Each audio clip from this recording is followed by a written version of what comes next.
A Helix Vanguard story, yet bam. They said the building was untouchable. They were wrong. Inside the most secure corporate tower in America, a billion-dollar betrayal was already in motion, planted not by outsiders, but by the very people trusted to protect it. When the lights died and the smoke came, every hired gun with a badge turned and ran. Every polished professional with a six-figure salary disappeared into the chaos. What none of them counted on, what no one counted on, was the quiet man in the gray uniform who stayed. The man nobody noticed. The man nobody knew. This is not a story about power. It's about the person they forgot to fear. If this story already has you hooked, you're exactly where you need to be. Hit that subscribe button right now and turn on notifications so you never miss a story like this one. We release new cinematic audio stories every week, and trust me, you do not want to be the last one to find out what happens next. Drop a like if you're already feeling the tension, and leave a comment below telling me your city and country. I want to see exactly how far this story travels. All right, let's go. The elevator at Helix Vanguard's headquarters made a sound on Tuesday mornings that nobody else seemed to hear. It was subtle, a faint mechanical hesitation between the 14th and 15th floors, lasting maybe half a second before the cab leveled out and the doors opened like nothing had happened. Most people were staring at their phones when it happened. The ones who weren't were already moving before the doors finished parting, coffee cups in hand, minds locked on whatever meeting or deadline waited on the other side. Ethan Drake heard it every single time. He stood in the service corridor outside the elevator shaft on that particular Tuesday morning with a laminated work order clipped to his chest and a socket wrench in his left hand, listening to the building the way other men listen to music, patiently, with the kind of attention that couldn't be faked or trained in a classroom. He had been listening to buildings for 3 years now. Before that, he had listened to jungles, coastal approaches, and the breathing patterns of men who wanted him dead. That was a different life. He didn't think about it much anymore. He tried not to. Drake. A voice from the end of the corridor. Marcus Webb, the facility's supervisor, a heavy-set man in his early 50s who managed a clipboard like it was a weapon. You finished the panel diagnostic on 18? Done at 6:40, Ethan said without turning around. Flagged a grounding issue on circuit breaker 7. Left the report on your desk. On my desk? Marcus repeated it with the flat, vaguely irritated tone of a man who had expected to find nothing and was mildly inconvenienced by finding something. You always do that. You always leave a report. That's the job? The job is to fix what's broken, not write novels about it. Marcus flipped a page on his clipboard. HVAC, filter replacement, floors 20 through 23. Get it done before noon. Ethan nodded. Marcus was already walking away. The corridor was empty again. The elevator groaned softly behind the wall. Ethan Drake was 37 years old and built in a way that didn't announce itself. Lean through the shoulders, economical in movement, the kind of physical presence that registered as unremarkable until you noticed the specific way he held a room without trying to. He wore a gray Helix maintenance uniform that was slightly too short in the sleeve and carried a belt with more tools than the average technician would know how to use. His face had the settled quality of someone who had stopped being surprised by things a long time ago. He had a daughter named Cora. She was 8. She liked drawing horses on the backs of his work orders and making him watch the same animated movie about a girl who turns into a bear approximately once every 11 days. He had seen it 43 times. He knew every line. She was the reason he had taken this job. The hours were predictable. The work was physical but manageable. And when his shift ended at 4:30, he could be at her school by 4:50, standing at the pickup line with the other parents, none of whom had any idea that the quiet man in the gray uniform had once been inserted into denied territory under cover of darkness, with nothing but a communications device, a rifle, and 4 other men he trusted with his life. He didn't miss it. Most days. Helix Vanguard occupied the top 20 floors of a 52-story tower in the financial district, a building that had been designed by architects who clearly believed that glass and steel could communicate authority without trying. The company itself developed proprietary cybersecurity infrastructure for defense contractors, private finance institutions, and 3 different federal agencies whose names the general public had never heard spoken aloud. It was the kind of company that made the news only when it didn't want to, which is to say, almost never. Adrienne Kane had been its CEO for 14 months. She was 30 years old, which made her the second youngest chief executive of a publicly traded defense-adjacent company in the country, a fact she had stopped being interested in approximately 11 months ago. The first time a journalist led with her age, she had been politely corrective. By the fourth time, she had started ending interviews early. She was in her office on the 41st floor at 7:15 that morning, standing at the floor-to-ceiling windows with a cup of green tea she hadn't touched, looking out at a city that was still gray with early light. Behind her, 3 tablets were arranged on her desk showing different data streams, and her assistant, a 26-year-old named Priya with the organizational instincts of a field general, was already on her second cup of coffee in the outer office. "The Meridian team lands at 9, Priya said through the open door. "Full delegation, 8 people. Contract review is scheduled for 10, lunch at 12:30, signing ceremony at 2. Media access is limited to the lobby and the atrium. Security cleared everything last night." "The backup generator test?" Adrienne asked. "Completed at midnight. All systems nominal." "And the redundant network partition on floors 38 through 42? A brief pause. Priya appeared in the doorway. "I'll check." "Check now." Adrienne finally turned from the window. She was not a tall woman, but she had the specific stillness of someone who had decided early on that stillness was its own form of authority. Dark hair pulled back, minimal jewelry, a charcoal blazer that was fitted without being theatrical. "This contract is $8.4 billion, and the Meridian Group has pulled out of 2 other deals in the last 18 months because of security concerns. I want everything verified, every system, every backup." "Understood." Priya was already on her phone. Adrienne sat down at her desk and opened the security brief her chief of security, a man named Ronald Fitch, had submitted the previous afternoon. It was thorough. 62 contracted guards on site, divided between lobby control, executive floor coverage, and perimeter monitoring, biometric access restrictions on all floors above 35. Visitor management protocol locked to a short list of authorized personnel. Fitch ran a tight operation. He had come from private military contracting and had the resume to prove it. 2 decades of high-value asset protection, corporate espionage prevention, crisis management.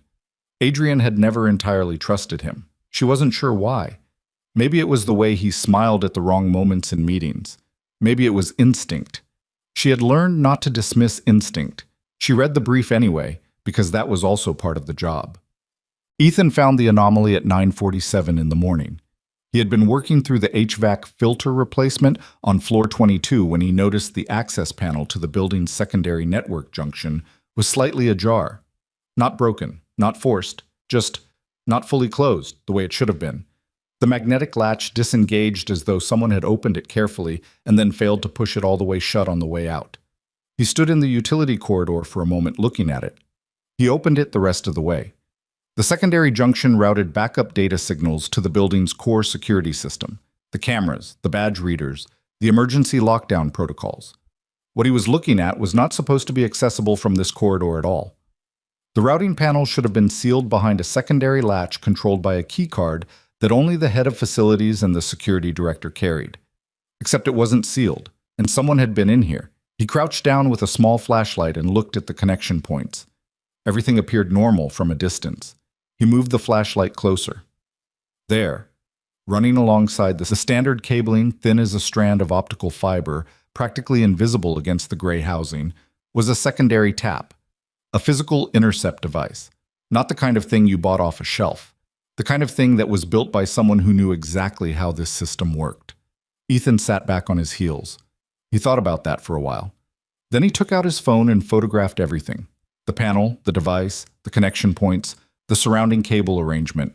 I was methodical about it, the way he was methodical about everything, moving the camera to cover every angle without touching anything he didn't have to touch. He clipped the panel mostly shut again and went to find Marcus Webb. Marcus listened to him with the expression of a man hearing a language he didn't fully speak. "A tap," he repeated. "A signal intercept. Someone put it there after the last maintenance inspection. I checked the access log on the panel. It was opened 4 days ago at 2 in the morning by a credential registered to a contractor who hasn't been on site in 6 weeks. So someone spoofed the credential." "Yes." Marcus scratched the back of his neck. Ethan, you do HVAC filters and door calibrations. What do you know about network taps? Ethan had expected this question. Enough, he said. I've seen them before. Where? He held Marcus's gaze for a moment. I read a lot.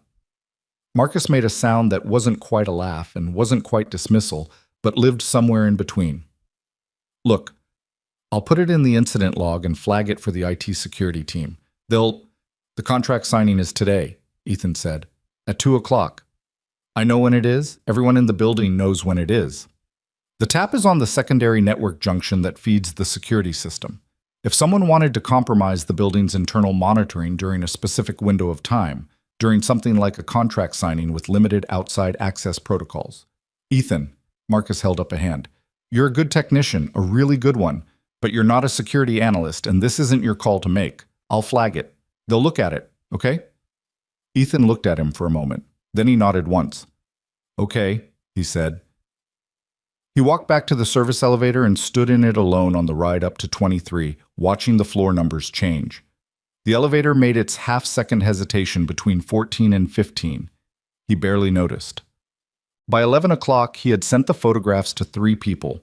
Marcus Webb, the IT security contact listed on the internal directory, and the general facilities inbox that technically went to a department assistant named Devin, who spent most of his time watching sports highlights on a monitor. He had turned slightly away from the main foot traffic. By 11:45, he had received no response from any of them. He tried a different approach. He walked to the security desk on the lobby level and asked for Ronald Fitch. The guard at the desk, a young man named Torres with a close-trimmed beard and an earpiece that wasn't connected to anything Ethan could identify, told him Fitch was in a pre-ceremony briefing and could not be disturbed. It's about a network anomaly in the secondary junction on floor 22, Ethan said. The building's security cameras and lockdown protocols run through that junction. I found an intercept device. I have photographs. Torres looked at him with the careful blankness of someone who had been trained to look at maintenance workers exactly the way maintenance workers expected to be looked at. I'll let him know you stopped by. That's really not... Ethan stopped, took a breath. Can I leave the photographs with you? Sure. Torres took the printed copies Ethan had made at the facility's printer without really looking at them and placed them on the desk to his right, next to a half-eaten protein bar and a coffee thermos. Ethan stood there for another moment. Thanks, he said, because there was nothing else to say. He went back upstairs. The maintenance tunnels beneath Helix Vanguard's executive floors were not on any public schematic. They had been built into the original structure as a concession to the building's complex mechanical and electrical infrastructure, tight, utilitarian corridors that ran parallel to the main floor plans, accessible through unmarked utility doors that required a facilities-level keycard. Ethan had memorized the entire layout in his first month on the job, not because he'd planned to use the knowledge for anything specific, but because knowing the shape of a space was simply how his mind worked. Old habit. He was in the tunnel on floor 39 at 1:15 in the afternoon, replacing a failed sensor in a climate control unit when he heard voices through the ventilation grate above him. 2 men. Low, careful tones. Not the controlled volume of professionals having a private conversation, the deliberate quiet of men saying something they didn't want carried.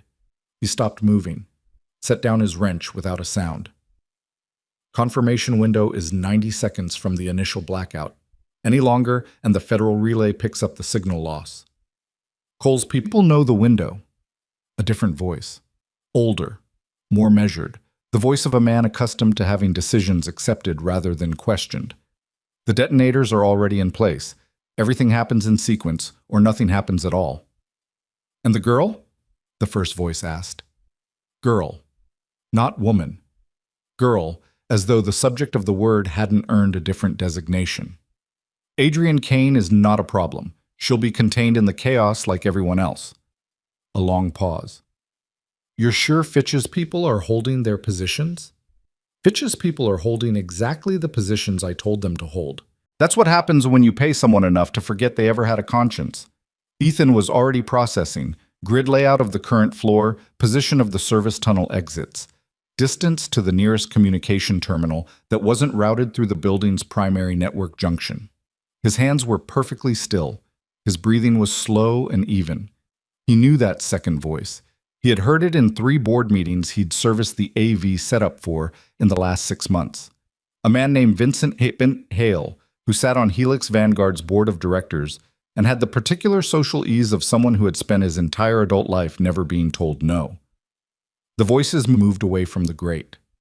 Ethan sat in the tunnel alone in the near dark, with the climate control unit humming steadily beside him. The contract signing was in 45 minutes. He had photographs nobody had looked at and knowledge nobody would believe, and a cell phone that could make calls to people who wouldn't pick up in time. And a secondary distress transmitter, a compact personal emergency locator, the kind of thing he had carried for 11 years out of a habit he'd never quite managed to break, clipped to the inside of his tool belt underneath a roll of electrical tape. He pulled it out, looked at it, pressed the activation sequence with his thumb. The signal was already moving, bouncing off relay towers and satellite nodes toward a federal emergency coordination frequency that would log the transmission and flag it for review. In an ideal world, someone would respond before the ceremony started. In a building where a maintenance technician's warnings had been cheerfully ignored all morning, ideal was a word that had stopped being useful. He put the transmitter back on his belt. He picked up his wrench. 44 minutes. He started moving toward the stairs. At 1:47, Ethan Drake stood at the edge of the executive atrium on the 40th floor, wearing his gray maintenance uniform with a small grease stain on the left sleeve that Cora had told him, with genuine solemnity, looked like a horse if you squinted. The Meridian delegation was already assembled around the long conference table visible through the glass partition wall. 8 people in expensive suits, their collective body language radiating the specific kind of corporate patience that costs a great deal of money to manufacture. Adrienne Kane stood at the head of the table with a pen in her hand and a document in front of her that represented more than a decade of her company's ambition distilled into 73 pages of contract language. She looked, from where Ethan stood, completely composed, controlled, like a woman who had run every calculation and found them all acceptable. He watched her for a moment. Then he looked at the security panel near the atrium entrance, the small display that monitored the building's internal system status. All green, every indicator showing nominal, which meant the tap was still active, waiting. Ethan pressed his back against the wall near the service door and checked his watch. 1:49. Somewhere below them, in the mechanical spaces that everyone trusted and nobody thought about, something was already counting down. The lights died at exactly 1:51. Not a flicker. Not the gradual dimming of a system struggling. A clean, decisive cut. The kind that happens when someone who knows what they're doing reaches into a building's nervous system and severs the right nerve on the first try. Emergency lighting kicked in 3 seconds later, bathing the executive atrium in a flat amber glow that made everyone look slightly ill. And for a moment the room held its collective breath in the particular way that groups of people do when something goes wrong, but nobody wants to be the first one to say it out loud. Then the smoke came. It didn't pour in the way movie smoke does, dramatically from a single source, giving people time to point at it. It came from the ventilation system simultaneously on 3 sides of the 40th floor. Thin at first, then thicker, building the way fog builds over water at dawn. Within 90 seconds, the far end of the atrium was already obscured, and the Meridian delegation, which had spent the better part of the morning maintaining carefully constructed corporate composure, began to come apart at the seams. What is this? The Meridian-led negotiator, a silver-haired man named Caldwell, who had the look of someone perpetually disappointed by the world's failure to meet his standards, stood up so fast his chair rolled back and hit the wall. What's happening? Stay calm. Adrienne was already on her feet, the unsigned contract still sitting on the table in front of her. She had her phone out and was dialing Fitch's direct line. It rang 4 times and went to voicemail. She tried the security desk. Same result. Priya? But Priya wasn't in the room. She had stepped out 5 minutes earlier to manage a catering issue on the floor below, and now the line Adrienne dialed connected to a ringing phone on an empty desk. Across the glass partition, Ethan saw the smoke before the emergency lighting finished cycling. He had been standing at the edge of the service corridor for the past 2 minutes with his hand on the utility door handle, watching the security panel display that had shown all green, watching it change. The first indicator to go was camera coverage on floors 38 through 40. Then the badge reader network dropped. Then the display itself went dark. 12 seconds of total security blackout. He counted them. On the 12th second, he pushed through the service door into the atrium. The executive floor had 4 dedicated security personnel assigned to it during the ceremony. 2 posted at the main elevator bank, 1 at the stairwell entrance, 1 roving between the conference rooms and the atrium. Ethan saw all 4 of them in the span of about 8 seconds, and what he saw made something cold settle in his chest. The specific cold of a man recognizing a pattern he had hoped he was wrong about. The 2 guards at the elevator bank were moving toward the stairs, not toward the CEO, not toward the smoke, away. One of them already had his jacket off, folding it over his arm in the practiced motion of someone changing out of a costume after a performance. The stairwell guard had his back to the atrium, his radio in his hand, speaking into it in a low and rapid voice. The rover was simply gone. Ethan pushed through the gathering smoke toward the glass partition, and through it he could see Adrienne Kane standing at the head of the conference table with her phone pressed to her ear and her expression doing that specific thing that faces do when the person behind them is running calculations very fast and not liking any of the results. The Meridian delegation was fragmenting. 2 people on phones, 1 man trying the conference room door and finding it still functional, Caldwell demanding explanations from nobody in particular. Ethan pulled the glass partition door open. "Ms. Kane." She turned, looked at him. The gray uniform, the tool belt, the grease stain on his sleeve. Her eyes ran a quick assessment that was more competent than she probably knew. "Who are you?" "Maintenance. Ethan Drake. We need to move right now." "The security team is leaving." He said it flat, because there was no version of it that was gentle and no time to look for one. "I watched them go, all 4. This was planned. The blackout, the smoke, the personnel positions. Someone bought your security team, and whoever comes through that door in the next 2 minutes is not here to help." Caldwell appeared at his elbow. "Now, listen, sir." Ethan looked at him directly. "I need you to take your people down the northwest stairwell to floor 35 and hold there. The smoke is a dispersal agent, not a fire. It's designed to create chaos and separate people. The stairwell is clear. Go now, and don't stop moving." Caldwell stared at him. "You're a maintenance man." "Yes." Ethan didn't elaborate. Something about the plainness of it, the absolute lack of performance, made Caldwell take a half step back. He turned to his team. "Northwest stairwell," he said, in the tone of a man who had decided that complaining could wait. "Let's go." Ethan turned back to Adrienne. She hadn't moved. "You too," he said. "I'm not leaving my building." "You're not staying on this floor. There's a difference." He moved to the atrium door and held it open. "Please." She came. He noted that she didn't hesitate after she decided, just picked up her phone and walked, which told him something useful about how she operated. They were in the maintenance corridor with the utility door closed behind them when the elevator bank on the far side of the atrium opened and the first of them stepped out. Ethan saw it through the narrow observation window in the door.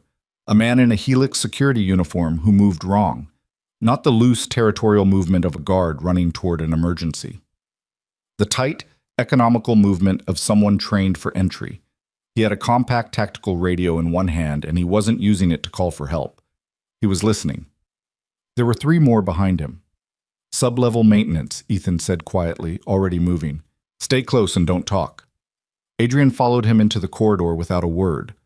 The smoke hadn't reached the maintenance tunnels yet, which meant they had a window. Narrow, but real. Ethan moved through it the way water moves through the path of least resistance. Not running, not dawdling, but covering ground with the efficiency of someone who has memorized the distance between every point in a space and knows which corners to cut. He was also thinking, rapidly and without a great deal of room for error, about what he had. A building he knew better than anyone currently trying to control it. A tool belt with items that could be repurposed if he was creative. A personal emergency transmitter that was broadcasting but hadn't been acknowledged. And a woman walking 3 feet behind him who was either going to be an asset or a liability depending on factors he hadn't fully assessed yet. "Where are we going?" Adrienne asked. Her voice was low and steady. "Asset," he noted. "Sub-basement. There's a mechanical operations room below the parking structure. It's not on the standard building schematic. The entrance is through a utility passage that requires a facilities-level access card." He held up his keycard briefly. "Mine works." "How do you know it's not on the schematic?" "Because I've been in this building for 3 years, and I've never seen anyone else go near it. They passed through a junction where two maintenance corridors intersected, and Ethan stopped, held up a hand, listened. 40 feet down the left corridor, a door opened and closed. He steered them right without breaking pace. The security blackout was 12 seconds, he said, more to organize his own thinking than to inform her. That's the window they needed to drop the camera network and reroute the badge readers. The smoke deployment was simultaneous, which means they had access to the building's environmental controls. That's not something you hack from the outside. Someone was inside this system before today. The tap, Adrian said. He glanced back at her. Secondary network junction, floor 22, she said. I got your photographs at 11:15 this morning. The IT security lead flagged them to Fitch's office at noon. Ethan processed that. Fitch. I know.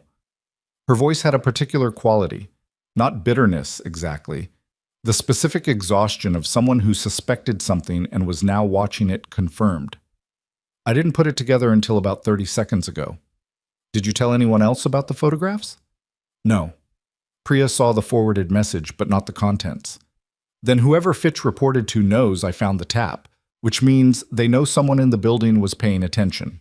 He stopped at a utility door, swiped his card, and pushed through into a narrow descending staircase that smelled of concrete and recycled air. Watch the third step. It's cracked. She watched the step. The staircase took them down 2 levels below the parking structure to a corridor that was barely wide enough for 2 people to walk abreast. The ceiling was low and threaded with conduit and pipe, and the lighting was the old fluorescent kind that hummed at a frequency just above human comfort. Ethan moved along it with the ease of someone who had walked it enough times that it felt familiar, even in the bad light. The mechanical operations room at the end of the corridor was roughly 30 feet by 20, crowded with the building's secondary electrical distribution hardware, a row of aging HVAC control panels, and a steel workbench along the far wall where Ethan had spent several afternoons doing diagnostic work on components that were technically past their service life but still functional. He had a habit of working in here when the upper floors felt too loud. He pulled the door shut behind them and engaged the manual latch, a heavy steel bar that dropped into a floor bracket, original to the building, installed before electronic locking systems were standard. He had always liked that about this room. Nothing electronic, nothing hackable. Adrian looked around the space. He watched her taking stock. Not panicking, not freezing, just looking, the way a person looks when they're rebuilding their understanding of a situation from the ground up. The people in the elevator, she said. Mercenaries? Yes. And the smoke, the blackout, the security team walking out. She sat down on the edge of the workbench, which was not an especially comfortable place to sit, but was functional, and she seemed like the type who prioritized function. This wasn't improvised. No, it took weeks. Access credentials, building systems knowledge, personnel positioning, someone with deep access planned this. How many of them? I counted 4 on the executive floor. That's just the visible element. A coordinated operation like this, you'd want at least 12 in total, probably more. Entry teams, corridor coverage, stairwell control, external perimeter. He was moving as he talked, going to the workbench and opening the lower cabinet where he kept a secondary kit, spare components, basic electrical tools, and some items that were not strictly standard maintenance inventory. The good news is they don't know this room exists. How long does that last? Depends on how thorough they are. If they're working off the standard building schematic, we have time. If they have someone who actually knows this building, he stopped. What? They'd need someone with facilities-level access knowledge, not just the schematics, the operational knowledge. Which systems are connected to which, where the override points are, what the maintenance logs look like. He set down a length of heavy-gauge electrical cable. The person who opened the access panel 4 days ago, 2 in the morning, spoofed credential. You think they've been inside the maintenance system? I think whoever planned this knew things they shouldn't know unless someone walked them through it, or walked it for them. He looked up. Does Fitch have access to facilities management records? Adrian was quiet for a moment. Security directors have read access to building operations logs. It's standard for emergency response coordination. Ethan nodded once, slowly. Okay, she said. Her hands were on her knees and she was looking at the floor. Not defeated, thinking. He could tell the difference. What do we have? He appreciated the we. It was a practical word, no sentimentality in it. We have this room. We have the maintenance tunnel network. I know every junction, every access point, every dead end, and every shortcut. We have my tool belt. He spread the contents of the lower cabinet on the workbench. And we have the secondary emergency transmitter I activated at 1:49, which is broadcasting to a federal coordination frequency. If anyone picked it up, response time is somewhere between 40 minutes and 2 hours, depending on how fast they verify and mobilize. 40 minutes minimum? Yes. Adrian looked at the contents of the workbench. Then she looked at him. You activated an emergency transmitter before the attack started, she said slowly. I heard voices through a ventilation grate at 1:15. I recognized one of them. Who? He met her eyes. Vincent Hale. The room was very quiet for a moment. The HVAC control panel hummed. Vincent. She said his name the way you say the name of something you'd rather not have confirmed. He's been on the board for 6 years. I know. He was the one who pushed the Meridian contract hardest. He has more to gain from controlling Helix than anyone outside of... She stopped. Something was moving behind her eyes, a rapid internal reorganization. He doesn't want the contract signed. He wants the company. If the signing fails, the board has emergency governance authority. If Adrian Kane is... She caught herself. If I'm incapacitated during a crisis of this magnitude, the board assumes interim control and Vincent chairs the board. And with Fitch's team positioning to let the mercenaries operate freely, he controls the building. He controls the narrative. She put her hands flat on the workbench. He tells whatever story he wants about what happened here today. Ethan pulled a spool of heavy-duty wire from the cabinet. Not if we don't let him. He began to work. It was methodical, the way everything he did was methodical. Not showy, not fast for the sake of appearing capable, just deliberate. He stripped lengths of wire at specific intervals and connected them to a pair of components from the electrical cabinet, explaining none of it because there was nothing about it that required explanation at this stage. Adrian watched him for approximately 40 seconds before she did something he hadn't expected. What can I do? She asked. He looked at the layout of the room. The conduit running along the north wall, the orange banded one. I need to know which panels it connects to on the sub-basement level. There's a junction schematic mounted on the back of the middle HVAC unit. Fold-out laminated card, should be orange with black text. She found it in about 20 seconds. She was efficient. He noted that too. They worked in silence for a while, and it wasn't the uncomfortable silence of two strangers thrown together by circumstance. It was a working silence, functional, the kind that develops when two people have enough going on that words are optional. Above them, in the building they couldn't see, something was happening. They both knew it. Neither of them said it, because saying it wouldn't change anything. Then a sound. Footsteps in the corridor outside. Not the random footfall of someone moving through. The measured, deliberate pace of a search pattern. Slow, systematic, stopping at intervals. Ethan set down his wire and looked at the door. The heavy steel bar was engaged. He looked at the HVAC units along the south wall. Large enough to create cover, close enough to the door to be tactically useful, old enough that their steel housings were solid rather than the hollow sheet metal construction of newer units. He pointed at the space behind the two rightmost units without making a sound.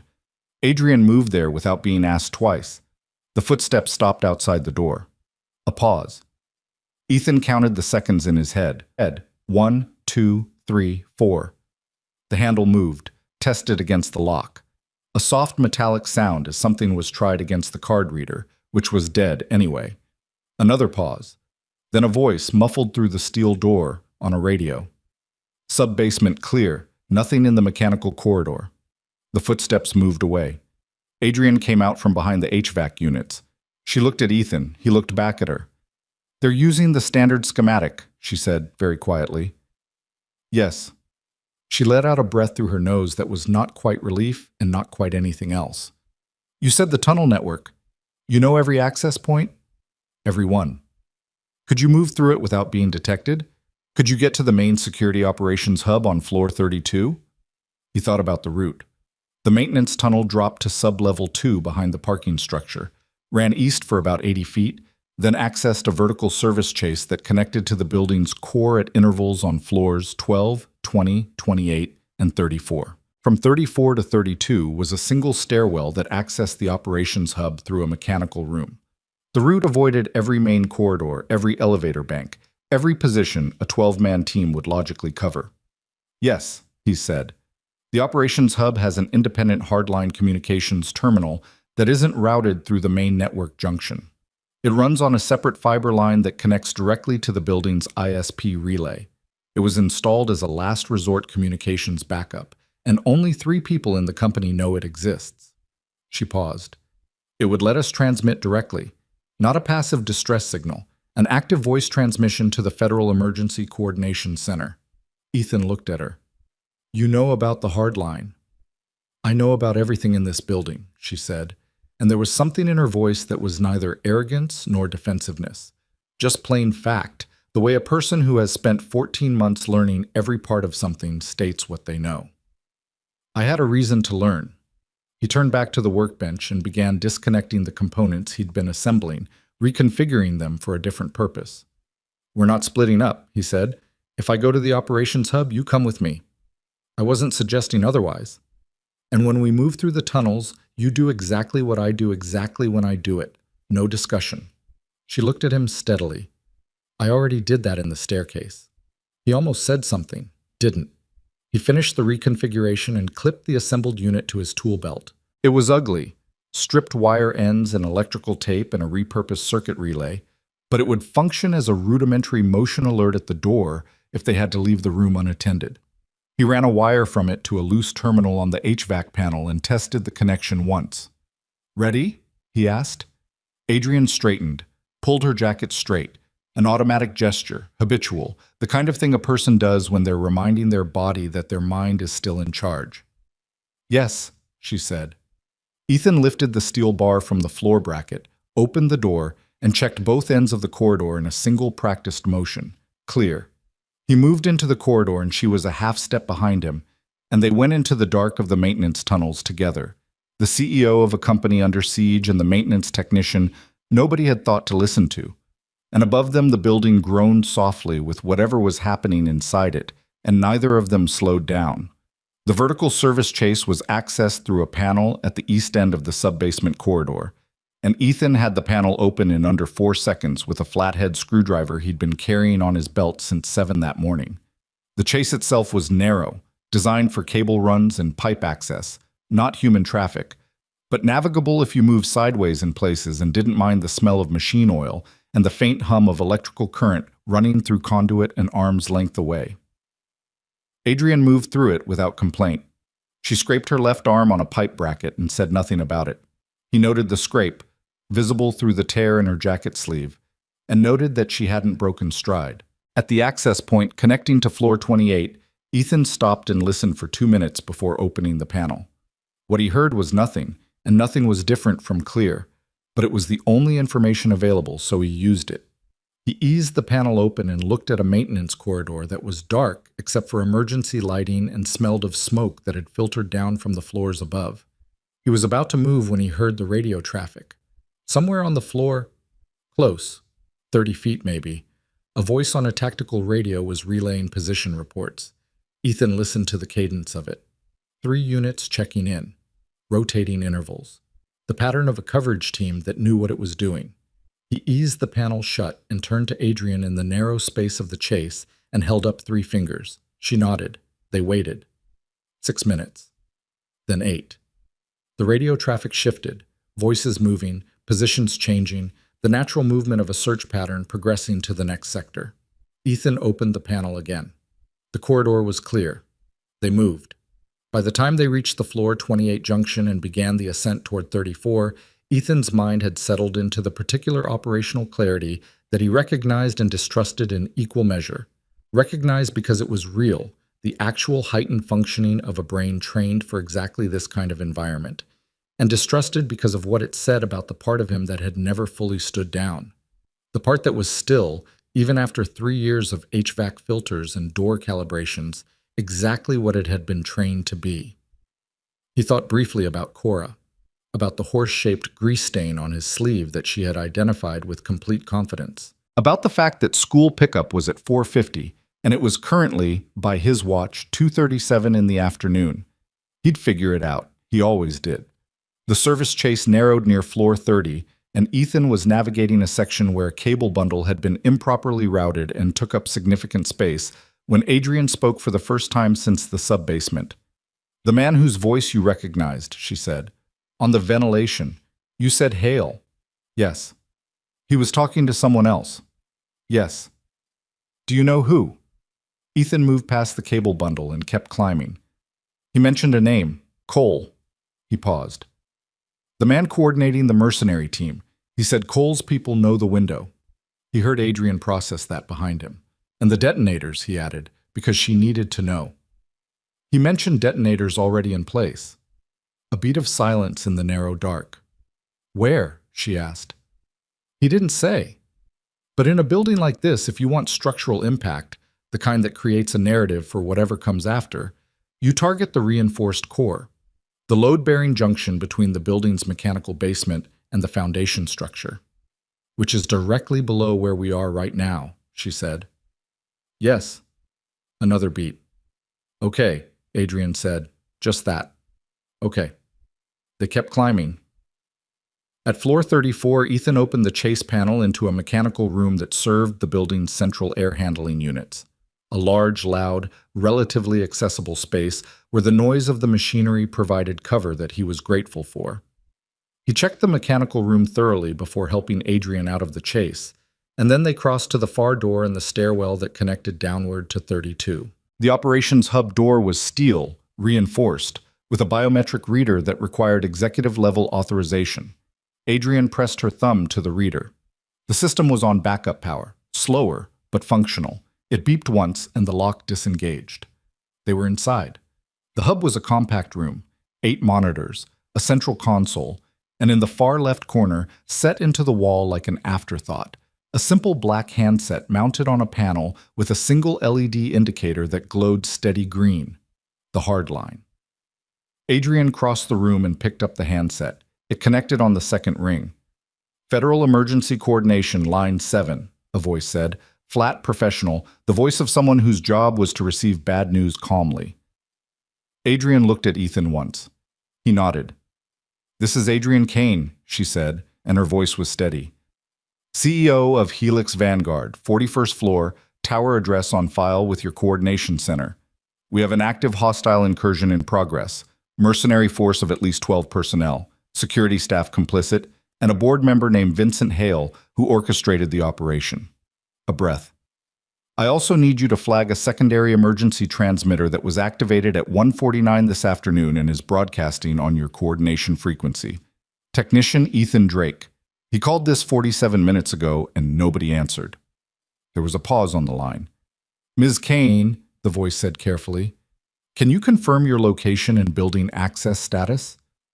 "Hardline terminal, floor 32, operations hub. We are mobile and undetected as of 5 minutes ago." "Understood. Please hold." She held. Ethan stood at the door of the hub with his hand flat against the steel, feeling for vibration, listening to the building around them. Somewhere above, something shifted. A distant metallic sound, structural rather than mechanical. He felt it more than heard it, the way you feel the difference in a house before a storm arrives. He didn't say anything about it. There would be time. Or there wouldn't. He listened to Adrian's voice behind him, precise and measured and not performing calm. Actually calm. The functional calm of a person who has decided that this is the situation and panicking is not a feature of the situation. And he listened to the building around them, and he stayed exactly where he was, at the door, which was where he needed to be. The federal coordinator told them to stay put and wait for tactical response. Ethan listened to Adrian relay that instruction through the handset, watched her nod once and say, "Understood," in the voice of a woman who had decided to understand it, and then watched her hang up the phone and turn to look at him with the expression of someone who had just been told something reasonable that they had no intention of following. "They said 40 minutes minimum," she said. "I heard." "The detonators." "I know." She didn't say anything else because there wasn't anything else to say. 40 minutes in a building with explosives already positioned in the load-bearing structure was not a situation where staying put and waiting felt like a survivable plan, and they both understood that without requiring a conversation about it. Ethan was already thinking about the mechanical basement, The building's reinforced core ran through a central structural column that descended from the lobby level down through 3 sub-basement floors before meeting the foundation. Access to the lowest sub-basement, what the building schematics labeled as S3, a designation that appeared on exactly one document that Ethan had seen during a routine inspection of the elevator mechanical room 14 months ago, was through a service ladder inside the structural column itself, accessible from S1 through a panel he had never had a reason to open. He had a reason now. "I need you to stay here," he said. Adrian looked at him. "The hard line is your direct connection to federal coordination. If something happens to me in the basement and you're not on that line, nobody knows where we are or what's down there." He said it practically, not as an argument, just the layout of the situation as he understood it. "You're more useful here than you are with me in a 3-foot crawl space." She held his gaze for a moment. He could see her working through it, not looking for a reason to disagree, actually calculating, which was different. "How long?" she asked. "If the detonators are where I think they are, 20 minutes. If I'm wrong about the location..." He didn't finish that. "Take this." She pulled the hardline handset slightly away from the wall, enough slack in the cord that it reached the door. "Leave the door open 6 inches. If anything changes up here, I'll call out." He looked at the door, looked at her. "All right," he said. He unclipped his tool belt, removed everything he didn't need, and redistributed weight to the items he did. Wire cutters, insulated pliers, his flashlight, a voltage tester, and the ugly assembled relay unit he'd built in the sub-basement. He checked each item by touch the way he used to check equipment before an insertion, not because the ritual was necessary, but because it settled something in him that needed settling. He was at the door when Adrian spoke. "Drake?" He stopped. She was standing by the hardline console with the handset in her hand and her jacket torn at the sleeve and her hair coming loose from where she'd pinned it, and she looked like what she actually was. A 30-year-old woman having the worst afternoon of her life, doing a reasonable job of not showing it. "Be careful." He nodded once. Then he went. The stairwell from floor 32 to the sub-basement levels was in the building's northeast corner, accessible through a door marked with a yellowed placard that said "Authorized Personnel," "Mechanical Access," the laminate peeling at the corners. Ethan moved through it and descended, listening as he went, counting floors by the painted numbers on the landing walls. S1. S2. At S2 he stopped and listened for 90 seconds. Nothing except the building's own respiration. The cycling of pumps, the low vibration of the electrical distribution system. The particular kind of silence that deep mechanical spaces have. The panel he was looking for was in the east wall of S2, behind a water main riser. He had to move 2 sections of pipe insulation that had been stacked against the wall at some point and never moved, which told him nobody had been behind this panel in years. He found the latch by running his fingers along the wall in the dark with the flashlight in his teeth. And when he found it, he tested it slowly before he opened it, because if someone had wired the panel itself, rushing it would be the last rush thing he ever did. It wasn't wired. He opened it. The service ladder descended into a concrete shaft that smelled of moisture and old steel. His flashlight reached maybe 15 feet down before the dark got too thick. He clipped the flashlight to his collar, tested the first ladder rung with his weight, and went down. S3 was not a room that had ever been intended for human occupation. It was roughly 60 feet long and 20 wide, with a ceiling that followed the undersurface of the S2 floor slab, 7 feet at the highest point, dropping in places where structural elements cut through. The central column that formed the building's load-bearing spine ran through the middle of it, a massive reinforced concrete pillar 4 feet in diameter that disappeared into the floor and ceiling like the trunk of an impossible tree. Utility lines ran along the walls. The floor was bare concrete. The smell was groundwater and metal and something faintly chemical that he identified after a few seconds as primer cord insulation. He swept the flashlight around the space slowly. There, on the south face of the central column, roughly 4 feet from the floor, was the first charge, a flat adhesive mount with a compact detonation package and a receiver unit with a single red LED blinking at 2-second intervals. He moved to it without rushing and looked at it without touching it. The receiver unit was standard radio trigger configuration, which meant it was waiting for a signal, which meant it hadn't been triggered yet, which meant he had time. He found the second charge on the northeast face of the column. The third was on the floor itself, set into a joint where the column base met the foundation slab. The worst location of the three, structurally, because a charge at that joint was specifically designed not just to damage the column, but to compromise the separation between the building's vertical load path and the ground it stood on. Someone who placed a charge exactly there understood structural engineering at a level that was not accidental. He crouched over the third charge and looked at it for a long moment. The receiver units on all three were linked. He could see the secondary signal wire running between them, a physical redundancy that meant you couldn't disable one without affecting the others unless you did it in the right sequence. It was not a sophisticated system.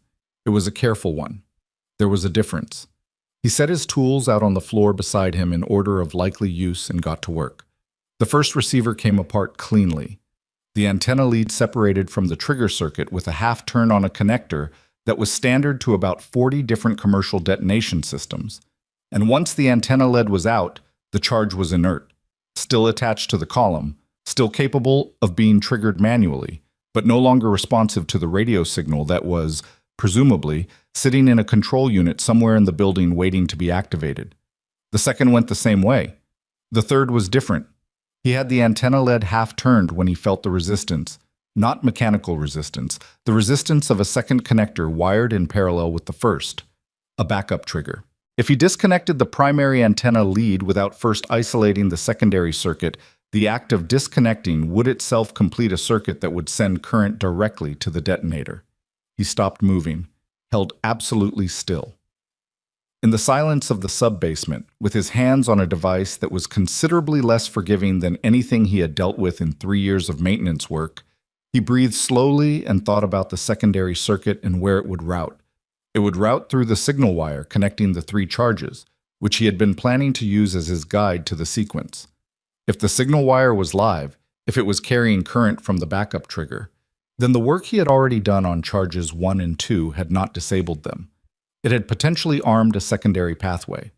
He thought about Cora, not as a distraction, as a compass, as the specific, concrete, irreplaceable fact that organized everything else.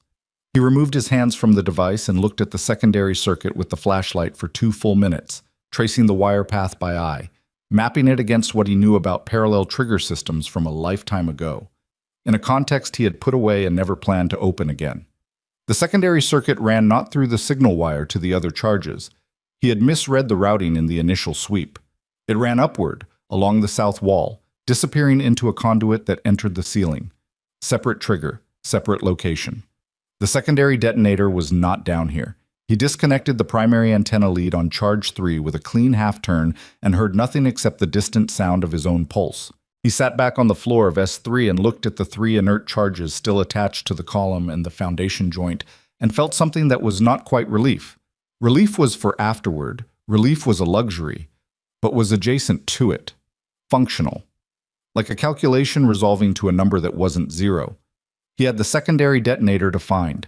He was climbing back up the service ladder when he heard the footsteps above him. Not from S2. From the ladder shaft itself, someone was in the shaft, above him, descending. He could hear the measured placement of boots on rungs, careful and deliberate, and he could hear the quality of the silence between steps, which was the silence of someone who was listening as they moved.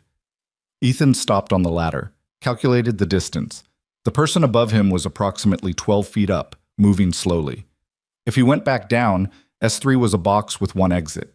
If he stayed, he was on a ladder in a 3-foot shaft with no room to do anything useful. He went up. He came out of the hatch into S2 moving fast and low, and the man who had been on the ladder above him was standing 6 feet away with a flashlight in one hand and a radio in the other, and the expression of someone who had heard movement below and came to investigate instead of reporting it, which told Ethan something immediately about the kind of man he was dealing with.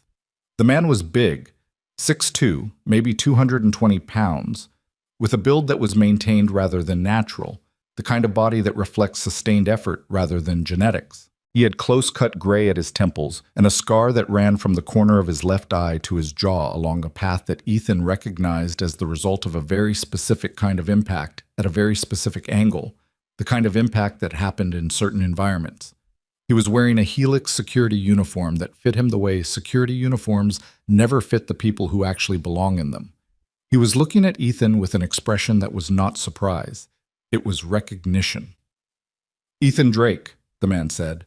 His voice was low and unhurried, the voice of someone who had rehearsed this moment without knowing exactly when it would arrive. "I wasn't sure it was you until I saw the tattoo in the lobby camera feed. Right forearm, unit designation." He tilted his head slightly. "You still have it." Ethan straightened from his crouch. He looked at the man's face in the combined light of two flashlights and found the shape of a person he had known, underneath the additional years and the gray and the scar. "Darius," he said. Darius Cole smiled. It was not a warm smile. It was the smile of a man who had been waiting for a reaction and was satisfied by the one he got. "Been a while." 11 years. Give or take. Darius set the radio down on a pipe bracket to his right. A deliberate gesture, both hands visible. Not because he was surrendering anything, because he was communicating something. "You look different." "You look the same." "I'll take that." He studied Ethan for a moment. "Maintenance technician." "Yes." "You always were the most stubborn person I ever met. Most people who walked away from the unit found something that paid better than this." "I wasn't looking for better pay." Darius nodded slowly, as though that answer confirmed something he had already known. They had served together for 4 years, 2 deployments, 17 combined operations. The kind of sustained proximity that either destroys men or creates a bond that doesn't have a clean name in civilian language. They had been close. The word felt inadequate, and Ethan was aware of its inadequacy without knowing what to replace it with. "The charges," Ethan said. "Already found them?" "Already neutralized the primary receivers." Something moved across Darius's face. Not surprise exactly, but a recalibration. "You're faster than I gave you credit for, and I gave you a lot of credit." "The secondary detonator," Ethan said. "Where is it?" Darius looked at him for a long moment. Then he reached into the breast pocket of his security uniform and held up a compact device. Black, the size of a television remote, with a single covered switch and a small digital display showing a countdown that Ethan could not read from 6 feet away. 31 minutes, Darius said, answering the question Ethan hadn't asked. "That's what's left on the timer. Primary receivers were just the backup. This was always the primary. Timer runs to 0. The signal fires automatically. Or..." He tilted the device slightly. "I pushed the button early." Ethan looked at the device. Looked at Darius. "Why are you showing me that?" Darius lowered the device. "Because I want you to understand the situation. Because you're the only person in this building who is actually capable of understanding it. And because..." He paused. "Set the device down on the pipe bracket beside the radio. Both hands. Both objects on the bracket." "I don't want to use it." Ethan waited. "The contract doesn't sign, Hale gets his board control, we get paid and we leave. Nobody gets hurt." Darius's voice had the flat practicality of a man reciting a plan he'd been living with for long enough that it had lost its texture. That's what was supposed to happen. The mercenaries pushed the signing off the calendar, enough chaos, enough instability that the board invokes emergency governance. Clean. "That's not going to happen now." "No, because you called federal coordination 47 minutes ago." He said it without accusation. "Which means He checked his watch. "Somewhere between 20 and 40 minutes, there are tactical units coming through this building, and clean is already off the table." He looked at Ethan directly. "I need a way out of this that doesn't end with me in a cell or in the ground." "Darius." Ethan said his name the way you say the name of a thing you're trying to accurately identify. "You put detonators on a building with several hundred people in it. Charges placed for structural disruption, not casualties. Nobody was going to die. That's a distinction that stops meaning anything the second a detonator fires." Darius was quiet. "The secondary trigger," Ethan said. "Give me the device." Something changed in Darius's expression. Not hardness, exactly. The closing of a door that had briefly been open. "I can't do that. I give you the device. I give you everything. I have nothing left. You have 31 minutes to the timer. 29 now." "Yes." They looked at each other across 6 feet of concrete floor in the sub-basement of a building they both understood better than the people who were supposed to be protecting it, and Ethan saw in Darius's face the thing he had been looking at without naming since the moment they recognized each other. Not the mercenary, not the mission, but the man underneath both of those, who was tired in a way that had nothing to do with the current hour of the day. You have a daughter, Darius said. It wasn't a threat. It landed differently than a threat.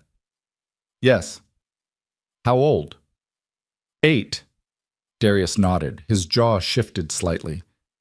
I have a son. He's 12, lives with his mother in Portland.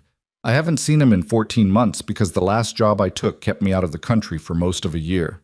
He picked up the device from the bracket, looked at it. I keep thinking, one more contract, one more payday, and then I go be his father. He looked up. I'm still on the one more contract. Ethan didn't say anything for a moment.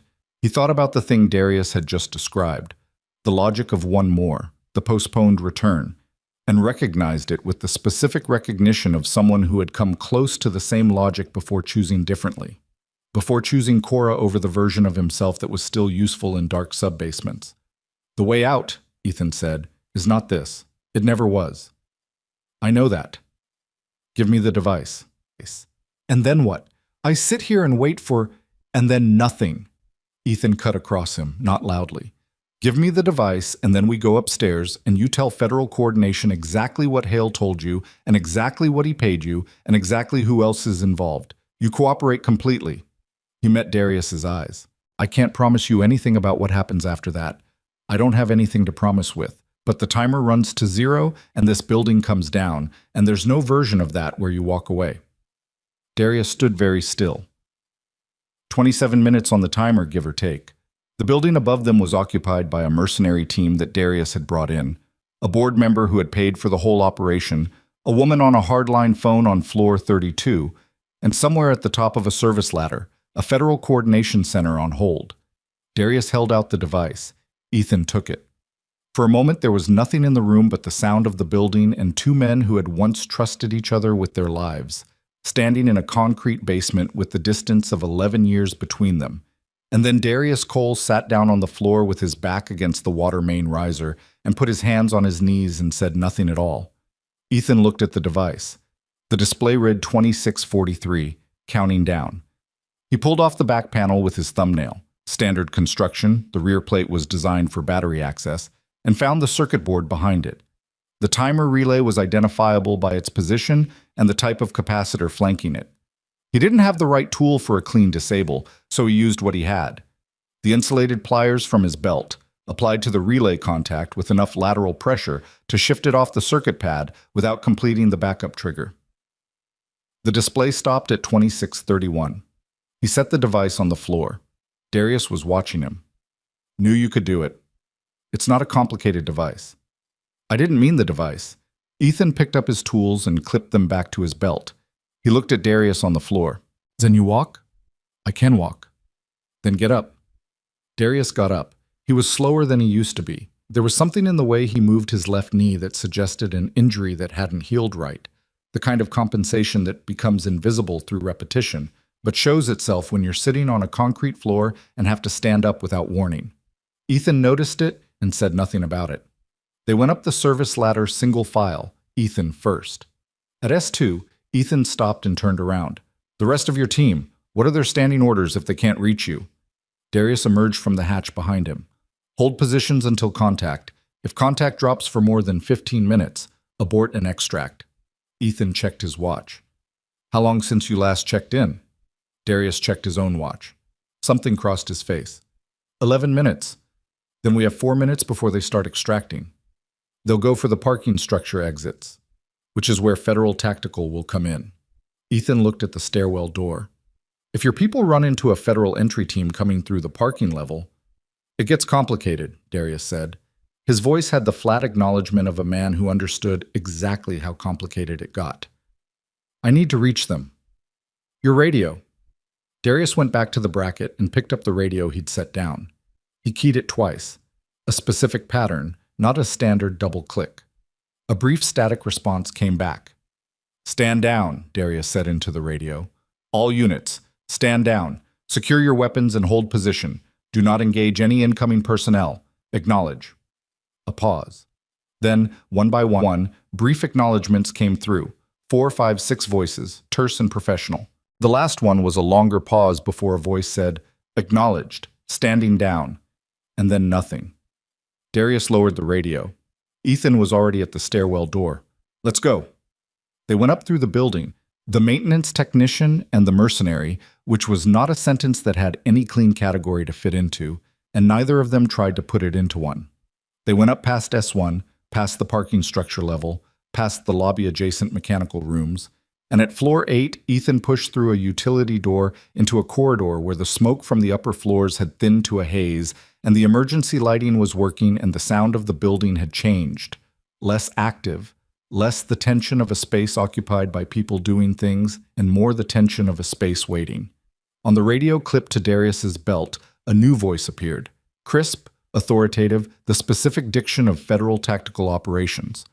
All personnel in the structure, this is federal law enforcement. We have entered the building at multiple access points. Comply with all instructions immediately. Ethan stopped at the base of the floor, 12 stairwell, and looked up. He needed to get back to floor 32.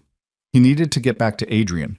He also needed, he realized, in the specific, grounded, undramatic way that necessary things present themselves, to end this without anyone else getting hurt. Not because it was noble, because it was the outcome that made the most sense, and he was a person who, when presented with a situation, looked for the outcome that made the most sense. He turned to Darius. You know where Hale is? It wasn't a question. Darius looked at him. He was in the executive conference room on 40 when I last had a position report, waiting for confirmation of the signing collapse. With Fitch? Fitch was supposed to be managing the exit coordination from the security operations hub. Darius paused. Floor 32. Ethan looked at him. Yeah, Darius said. I know. They took the stairs. At floor 28, Ethan heard shouting from somewhere above. Not panic, not combat, but the sharp declarative shouting of people asserting authority, which meant Federal Tactical was moving through the upper floors, and the mercenary team's weapons-down posture was being encountered and processed. Darius walked beside him with his hands slightly away from his body, a posture that communicated cooperating individual rather than combatant, and Ethan noted that this, too, was something Darius had decided, a choice made in a sub-basement that he was now carrying upstairs with him. Floor 30, floor 31. At the landing for 32, Ethan pushed through the stairwell door and stopped. The corridor leading to the security operations hub was not empty. Ronald Fitch was standing outside the hub door with two men who were not in Helix uniforms and who had the posture of people preparing to leave in a hurry. He was holding a tablet and speaking into a phone, and he had the slightly elevated color of a man who had been running a complicated operation and was now watching it fail in real time. He saw Ethan, then he saw Darius. Something happened in Fitch's face, a rapid sequence of calculations arriving at conclusions he didn't like. He lowered the phone. Drake, he said, as though they were still colleagues, as though this were a corridor he was allowed to be in. The charges are disabled, Ethan said. The Federal Coordination Center has been on the hard line in that room for the last... He checked his watch. 32 minutes. Your position reports, your financial communications with Hale, and everything else on those operations tablets have been flagged for seizure. He looked at the two men with Fitch. You want to put those bags down? Neither man moved immediately. Then Darius spoke. He's telling you the truth. His voice carried the specific weight of someone whose opinion on the matter everyone in the corridor understood was relevant. Put the bags down. The bags went down. Fitch looked at Ethan with an expression that moved through several things before settling on something that was almost, but not quite, dignity. You're a maintenance man, he said. The same thing Torres had implied at the lobby, register of disbelief. Yeah, Ethan said. I know. The hub door opened from the inside, and Adrian Kane stood in the doorway with the hardline handset in her hand, and two federal tactical officers visible behind her who had apparently come through a different route than the one Ethan had taken, and she looked at the scene in the corridor. Fitch, the two men, the dropped bags. Darius, Ethan. With the rapid assessment of someone who had been working very hard to stay informed and was now updating her information in real time. Her eyes met Ethan's. He gave a small nod that meant, the building is not going to fall. She gave a small nod back that meant, I heard. One of the tactical officers stepped past her into the corridor and said, Federal law enforcement, don't move, in a voice that left no interpretive room, and Fitch and his two companions stopped moving, and the corridor was very briefly completely still. That particular stillness of a situation that has been moving fast for a long time and has just arrived at the moment where it stops. Ethan leaned against the wall. He was bleeding from somewhere on his left forearm. He hadn't noticed until just now, which was not unusual. The noticing always came after. A scrape from the service ladder, probably. Nothing serious. He looked at it without particular concern and then looked back at the corridor where federal officers were managing the situation with the brisk efficiency of people who had been briefed on the way in and were now executing. Darius was speaking to one of the officers in a low voice, hands still away from his body, the posture of a man voluntarily reducing himself to his components. Adrian came to stand beside Ethan. She looked at his arm. "You're bleeding," she said. "It's a scrape. I have—" She looked at herself. No bag, no jacket pockets worth mentioning, the jacket itself too compromised to be useful. "I don't have anything." "It's fine." She looked at him for a moment. "The charges." "Disabled. Primary receivers disconnected, secondary timer interrupted. The charges are still physically attached to the column in S3, but they're inert. The disposal team will need access from the S2 hatch behind the water main on the east wall." She looked at him the way she had looked at him in the atrium, 4 floors above a stairwell in the early afternoon, when he was still just a man in a maintenance uniform telling her they needed to move. The same quality of assessment, landing differently now.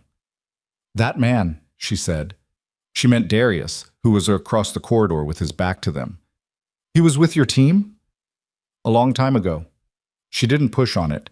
She had the specific quality of knowing when a subject had an edge that wasn't her edge to press on. From somewhere above them, several floors, maybe more, there was the sound of a door opening and voices and the particular acoustic quality of a large space being occupied by people with authority. The federal tactical teams were on the upper floors now, moving through the executive level, finding the remnants of the operation in its various positions. And somewhere on floor 40, Vincent Hale was in an executive conference room with a phone and a tablet and a plan that had stopped working approximately 32 minutes ago and didn't know it yet. Ethan pushed off the wall. His arm protested mildly. He ignored it. "We need to get you upstairs," he said. Adrian looked at him. "Why?" "Because whatever happens next in this company happens better with you in the room where it's happening." He picked up his tool belt from where he'd set it against the wall. "And because Hale is still up there." She straightened. The gesture was small and completely automatic. The same thing she'd done before they went into the tunnels. The physical reminder to her own body. "Lead the way," she said. He did. The elevator was out. Of course it was. The building's primary power was still running on emergency backup, which meant the elevators were locked to lobby level per the automatic safety protocol, which meant Ethan and Adrian took the stairs from 32 to 40, 8 floors, and Adrian did it without complaint in shoes that were not designed for stairwells, and Ethan did it with a left arm that was stiffening around the scrape in a way that suggested it was deeper than he'd initially assessed. They didn't talk much on the way up. There wasn't much to say that the situation hadn't already said. At floor 37, they passed 2 federal tactical officers coming down who looked at them with the specific alertness of people trained to treat every individual in an active scene as a variable. Ethan held up his Helix Facilities keycard, the laminated one with his photograph and the word maintenance in green block letters, and said, "Ethan Drake, building technician. I'm the one who activated the emergency transmitter at 149. The CEO is with me." He gestured to Adrian. One officer looked at the key card, looked at Adrian, looked at the state of both of them, the torn jacket, the scrape, the general quality of people who had been through a building rather than simply in it. "Director Okafor is on 40, the officer said. "She'll want to talk to you." "We're going to 40, Ethan said. They kept moving. The 40th floor was a different environment than the one they had left 2 hours ago. The smoke had dissipated to a thin residue that left a faint haze in the air and a smell that would probably linger for days. The emergency lighting had been supplemented by portable tactical units that the federal team had brought in, giving the executive corridor a flat, clinical brightness that made it look more like a crime scene than a corporate floor, which, Ethan supposed, was accurate. 3 officers were managing a group of Helix employees who had been found in conference rooms and offices during the sweep. Administrative staff, mostly, people who had sheltered in place when the chaos started and were now sitting in varying states of shock along the corridor wall, some on phones, some just sitting. The mercenaries who had been on this floor were gone, extracted or detained elsewhere in the building, Ethan didn't know which yet. What remained was the architecture of the operation. The smoke dispersal unit still attached to the ventilation registers. The communications equipment one of Darius's team had staged near the elevator bank, and the specific kind of disorder that results when a carefully planned event is interrupted before it can clean up after itself. A woman in federal tactical gear without the helmet, mid-40s, composed, the kind of authority that doesn't need volume, was standing at the far end of the corridor outside the executive conference room with a tablet in her hand and two agents flanking her. She saw Adrian and changed direction immediately. "Ms. Kane," she extended a hand. "Director Yara Okafor, Federal Crisis Response. We spoke on the hard line 40 minutes ago." "I remember." Adrian shook her hand. "This is Ethan Drake. He's the one who—" "I know who he is." Okafor looked at Ethan with an expression that was appraising without being unkind. "Your transmitter signal is what put us in motion.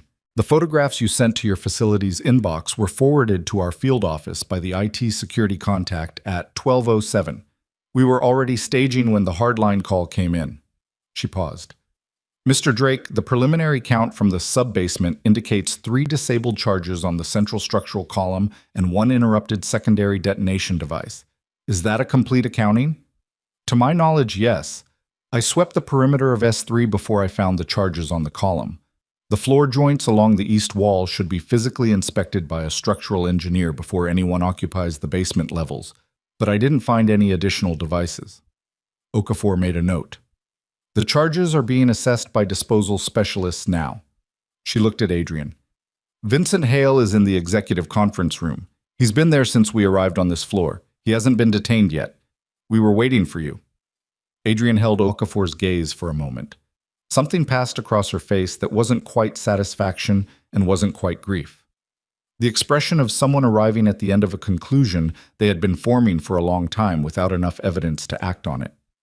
Thank you," she said. "We'll need full statements from both of you. The building will need to be cleared before employees can return. Structural assessment, environmental check for the smoke dispersal agents, complete security system audit." Okafor glanced at Ethan. "The security system audit is going to require someone with detailed knowledge of the building's network infrastructure. Your photographs indicate a sophisticated intercept setup." "The tap is still on the secondary junction panel on floor 22, Ethan said. "I left it in place to preserve the chain of evidence. The access log on this panel will show the spoofed credential entry from 4 days ago."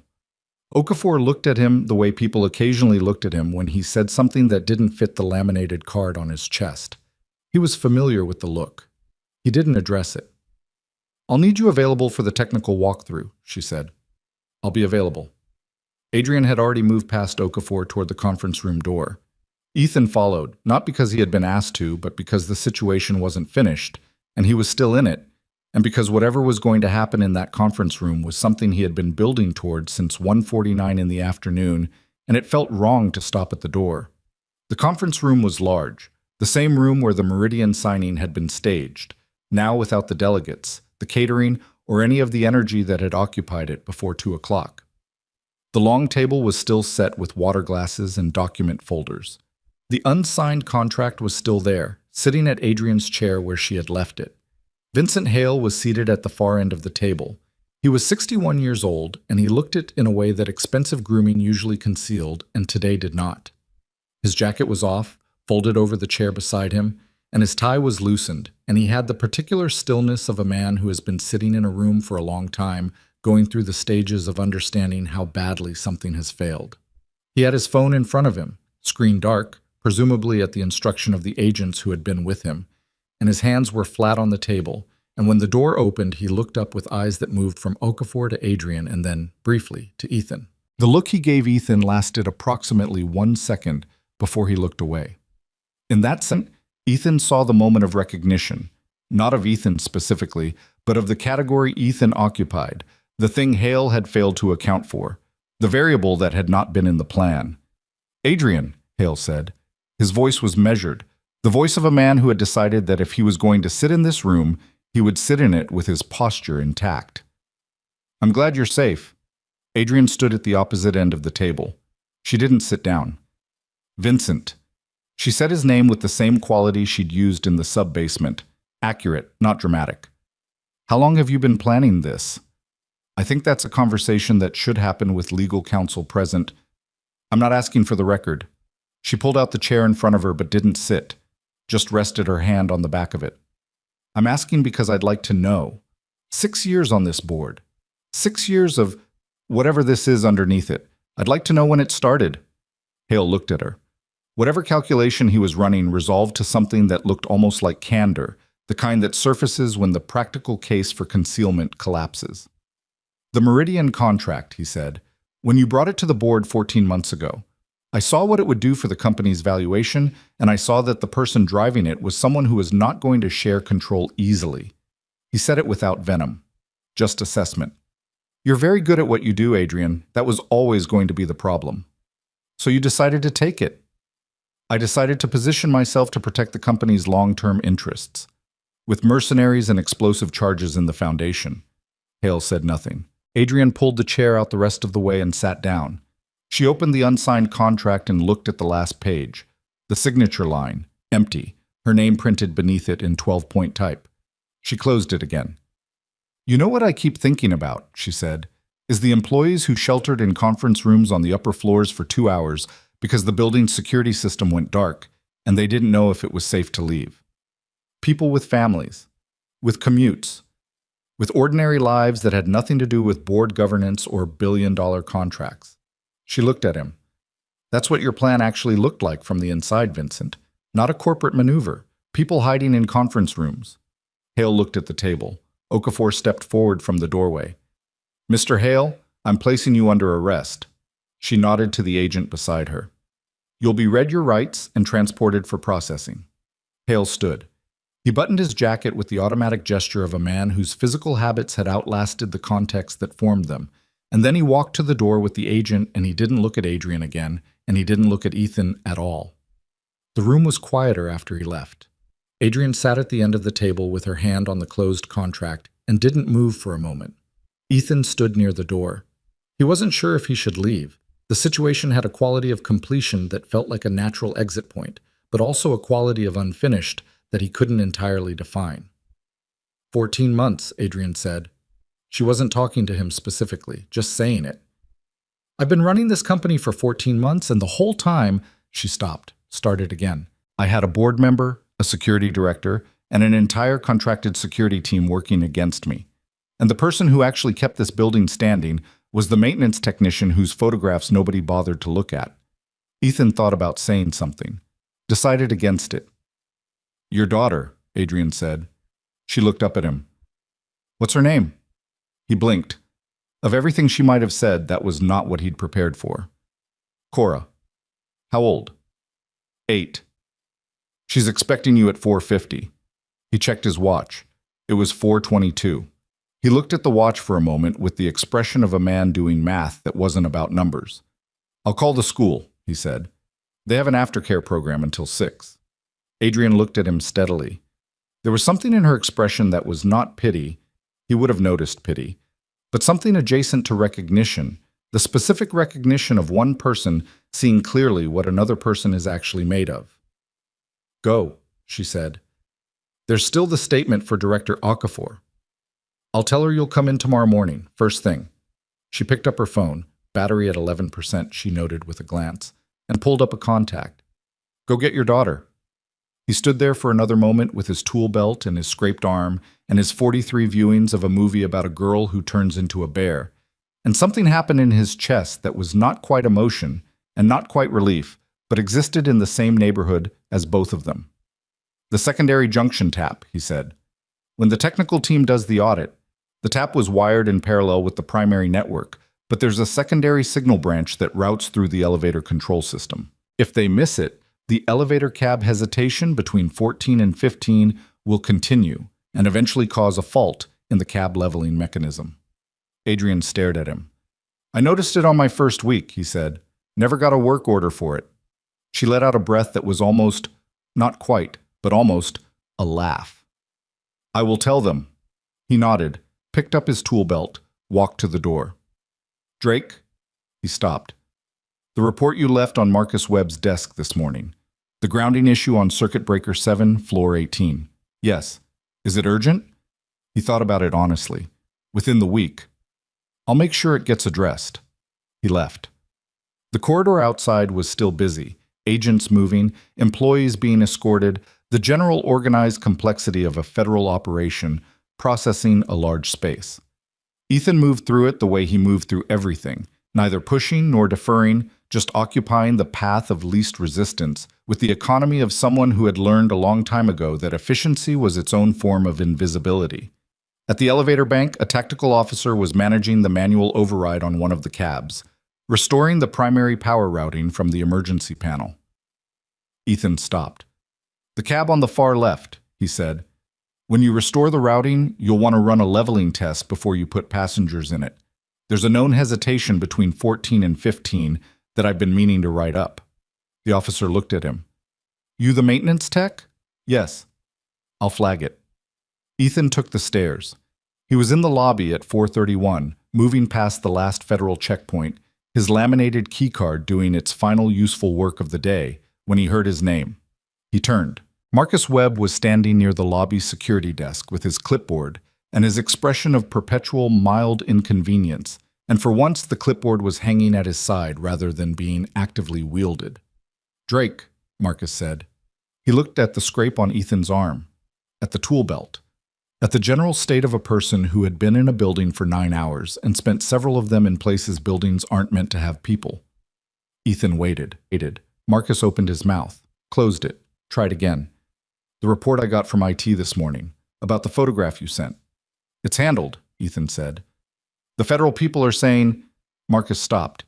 He looked at his clipboard, back at Ethan. "They're saying you were in the sub-basement." "Yes." "And the maintenance tunnels." "Yes."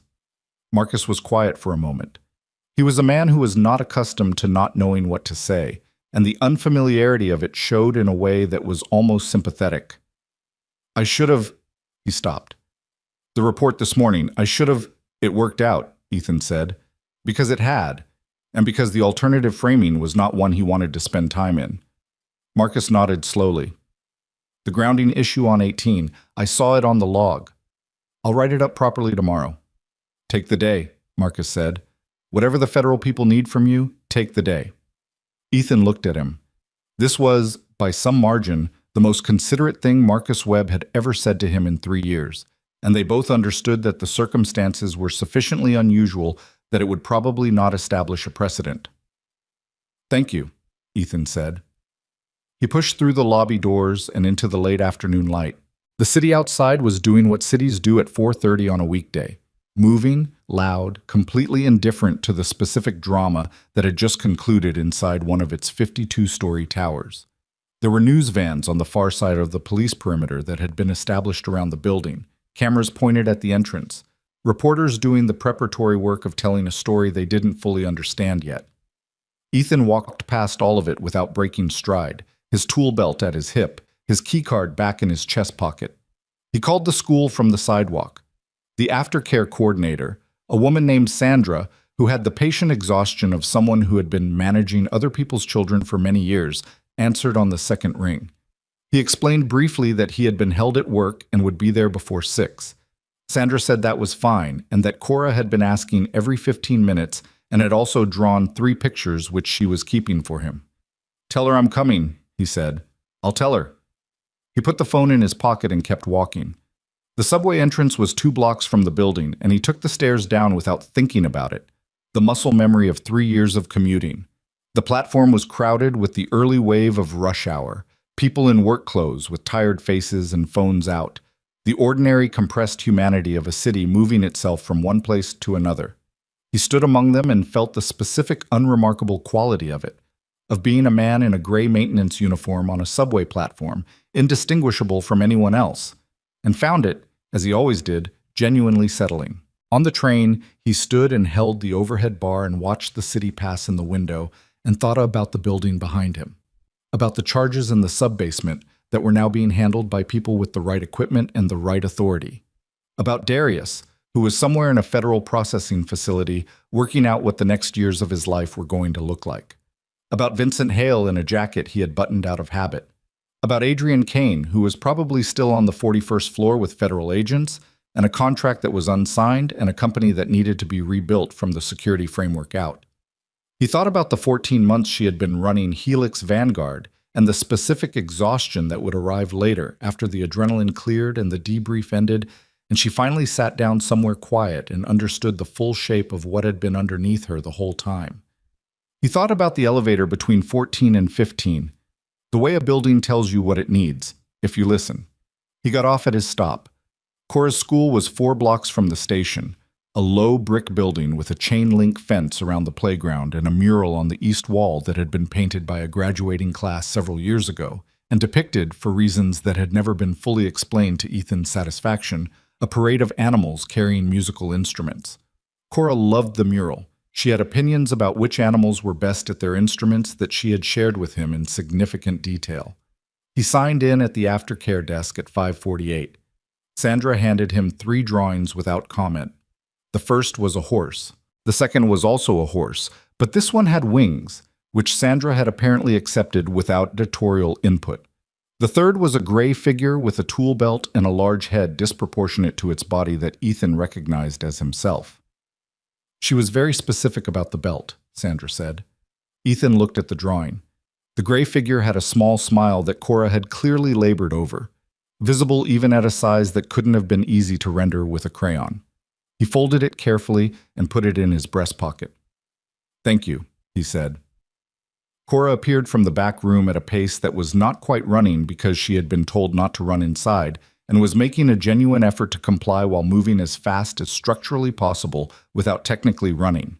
She was small for 8, with her mother's eyes and Ethan's stubborn jawline and hair that was currently escaping a braid in 3 different directions. She stopped in front of him and looked at his arm. "You have a scrape," she said. "I know. A big one. It looks bigger than it is." She looked at him with the specific evaluative intensity that 8-year-olds bring to the question of whether adults are telling them the truth. Then she appeared to decide, not that she fully believed him, but that she would accept the situation as presented for the time being. "Sandra said you were held at work," she said. "Yes. What happened?" He crouched down to her level, looked at her face, the tiredness around her eyes that meant she had pushed through her afternoon without a proper rest, the slight smear of what appeared to be red crayon on her left cheek, the braid that was doing its best. "There was a problem at the building," he said. "Something wasn't working right. I had to stay and fix it." "Did you fix it?"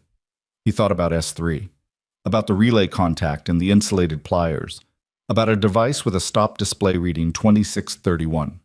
"Yeah," he said. "I fixed it." She considered this. "Okay." She held up the drawing of the winged horse. "I made this one for you, but I also made it for me, so we share it. That seems fair?" "The wings are because sometimes horses want to fly." "That's a good reason." She took his hand, the one that wasn't on the scraped arm, and they walked out of the school and down the sidewalk in the late afternoon light. And she talked about the winged horse, and about a disagreement she'd had with a friend about the correct way to draw a tail, and about a game they'd played after lunch that she had won decisively, and Ethan listened to all of it with the full attention that it deserved. The city was doing what cities always do, moving, loud, indifferent. He was home by 6:15. He made dinner, pasta with the sauce from a jar that Cora preferred to the one from scratch, a preference he had initially tried to correct and eventually decided was not worth the effort. And they ate at the kitchen table, and Cora told him about the musical animal mural at school and which elephant she thought was playing the trumpet wrong. And he told her the elephant was probably doing its best, and she accepted this with the measured skepticism of someone who expected more from elephants. After dinner, he washed the dishes, and she sat at the kitchen counter doing homework, long division, which she was approaching with the focused displeasure of someone who felt the entire system was unnecessarily complicated. And the kitchen was warm, and the evening was quiet, and the distance between this table and the sub-basement of a 52-story tower was approximately 11 miles and felt, in all the ways that mattered, considerably greater. His phone buzzed at 8:43 after Cora was in bed, a number he didn't recognize. He answered. "Drake," Adrian's voice, clear, not tired, though she must have been exhausted, the specific non-tired quality of a person still running on something stronger than rest. "I wanted to let you know. Meridian called at 7 o'clock. Caldwell, personally." Ethan sat down at the kitchen table. The drawings were still there. Horse, winged horse, gray figure with tool belt. And they want to reschedule the signing next week if the building is cleared. A pause. He said, and I'm quoting directly, that he had never seen a corporate security response of that quality, and that they had complete confidence in Helix's ability to protect sensitive operations. Ethan looked at the drawing of himself that Cora had made, the one with the small, careful smile. He thought it was planned, he said. Apparently, he thought the entire thing was a demonstration.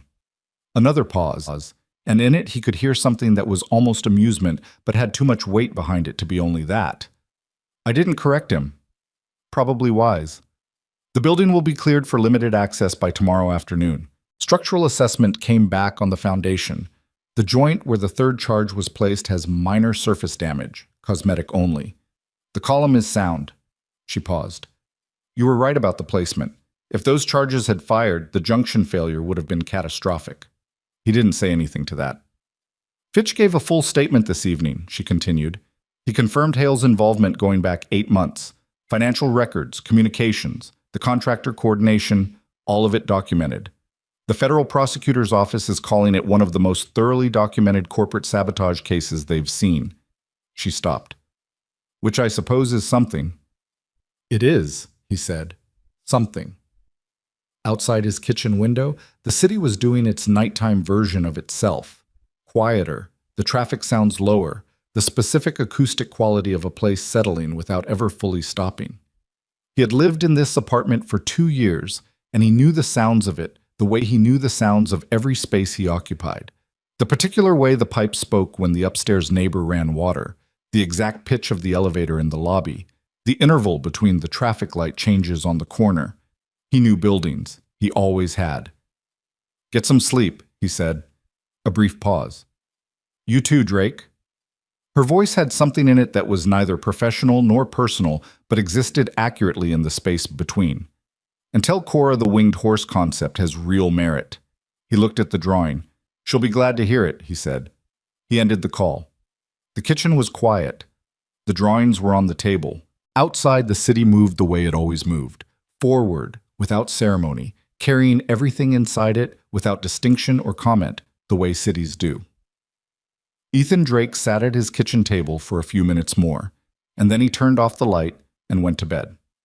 The building reopened on a Thursday. Not with ceremony. Adrian had specifically declined the suggestion from Helix's communications team that a formal reopening event would be good for employee morale and media optics. The suggestion had come from a junior PR coordinator who had not been in the building during the attack and therefore had a somewhat different relationship to the word ceremony than the people who had. Adrian had listened to the pitch, thanked the coordinator for her thinking, and said no with the specific finality that ended conversations rather than pausing them. What happened instead was ordinary. The security checkpoint in the lobby was staffed by a temporary contracted team, vetted through a process that Adrian had personally reviewed, which was not how CEO involvement in contractor vetting typically worked, but which felt, under the circumstances, like the minimum appropriate level of attention. Employees badged in. The elevators ran. People got coffee from the third-floor kitchen and carried it to their desks and opened their laptops, and the building did what buildings are supposed to do, which is function without being noticed. Ethan was at work by 7. The building had a backlog. 4 days of deferred maintenance during the federal assessment period, plus the specific damage from the operation itself. Smoke dispersal residue in 3 ventilation systems, a camera housing on floor 38 that had been physically compromised by one of Darius's team during their sweep, the elevator cab on the far left of the executive bank that still needed its leveling test, and circuit breaker 7 on floor 18, which had been waiting patiently for someone to address its grounding issue for longer than it should have.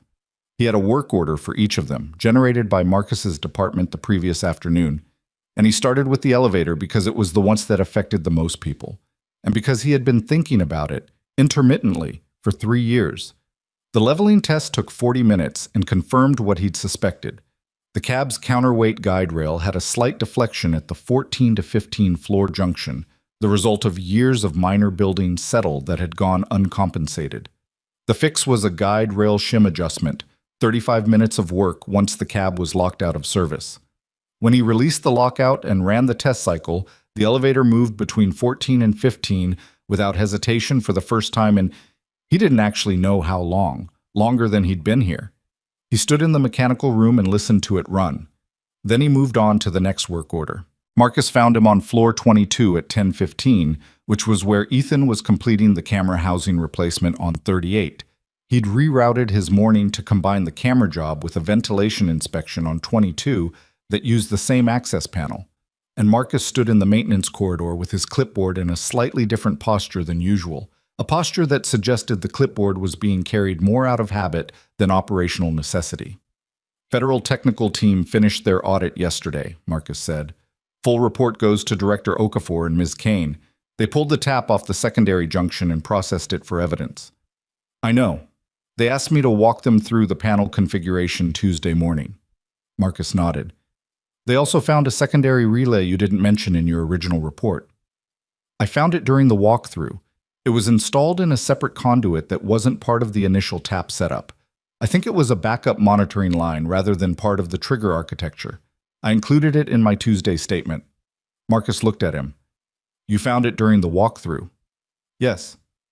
The federal technical team missed it on their initial sweep. Ethan didn't say anything to that. Marcus looked at his clipboard, at the wall, back at Ethan. I'm going to say something and I need you to just let me say it. Okay? I should have looked at your photographs. He said it without elaboration, without the cushioning language that people usually surround an acknowledgement like that with. Just the statement, plain. I had them at 11:15. I filed the thing and sent it up the chain and I didn't look at them. If I had looked at them, he stopped. It might not have changed anything, given that Fitch was the endpoint, but I should have looked. Ethan held the camera housing in both hands and thought about what to say to that. You didn't know what you were looking at, he said finally. Most people don't. You knew. I've seen things like it before. Marcus seemed to want to pursue that. The question of where and when and under what circumstances a maintenance technician develops familiarity with military-grade network intercept devices, and then seemed to decide correctly that this was not his question to ask. The after-action summary is going to reference your role, Marcus said. The federal report. I've already gotten 3 calls from reporters who somehow got my name as the facilities contact. Don't talk to them. I wasn't planning to. Marcus finally let the clipboard drop to his side. Ms. Kane's office called my department this morning. They want your personnel file updated to reflect, and I'm quoting the email here, additional technical competencies and a commendation for crisis response. He looked at Ethan. Do you know what that means practically? It means someone wrote an email. It means a pay adjustment, Drake, and a title review. Ethan finished securing the camera housing and tested the mounting. I'm a maintenance technician. You might be something else now, if you want to be. Ethan picked up his tool bag. Is the circuit breaker on 18 still on my list for this afternoon? Marcus looked at him for a long moment. The expression on his face was the specific expression of a man who has arrived at a conclusion that he doesn't entirely know what to do with. Yes, he said. It's on your list. Then I'll see you tomorrow morning, Ethan said, and continued down the corridor. The meeting with Adrian happened at 3 o'clock in her office on the 41st floor, which was the same office she had been standing in at 7:15 on the day of the attack, looking out at a city still gray with early light. She was at her desk when he arrived, and Priya, who had been found safe in a third-floor conference room during the federal sweep, having sheltered there with a group of administrative staff after the smoke started, showed him in with an expression that was professionally neutral in a way that suggested it was working hard to be so. The office looked the same as he imagined it always looked. Clean, organized, the 3 tablets on the desk showing different data streams. The floor-to-ceiling windows framing the city in afternoon light. Nothing about it telegraphed that the person sitting behind the desk had spent 2 hours in a sub-basement the previous week, or that the building they were in had been 47 minutes from a structural collapse that nobody else would have prevented. Adrian looked up when he came in. She looked rested in the way that people look rested when they have been running on structured sleep rather than genuine recovery, which was probably the best anyone could manage this week. Sit down, she said. He sat. She had a folder on the desk that she didn't open immediately. She looked at him across the desk with the same quality of attention she had brought to the maintenance corridors and the sub-basement ladder. Direct, not performing anything, just looking. I want to offer you a position, she said. I heard from Marcus there was a title review. What I'm offering is larger than that. She opened the folder. Chief Security Officer. The title, the office, the executive authority, and a compensation package that I had HR put together based on market rate for equivalent positions in our sector. She turned the folder to face him. He looked at the number on the top page.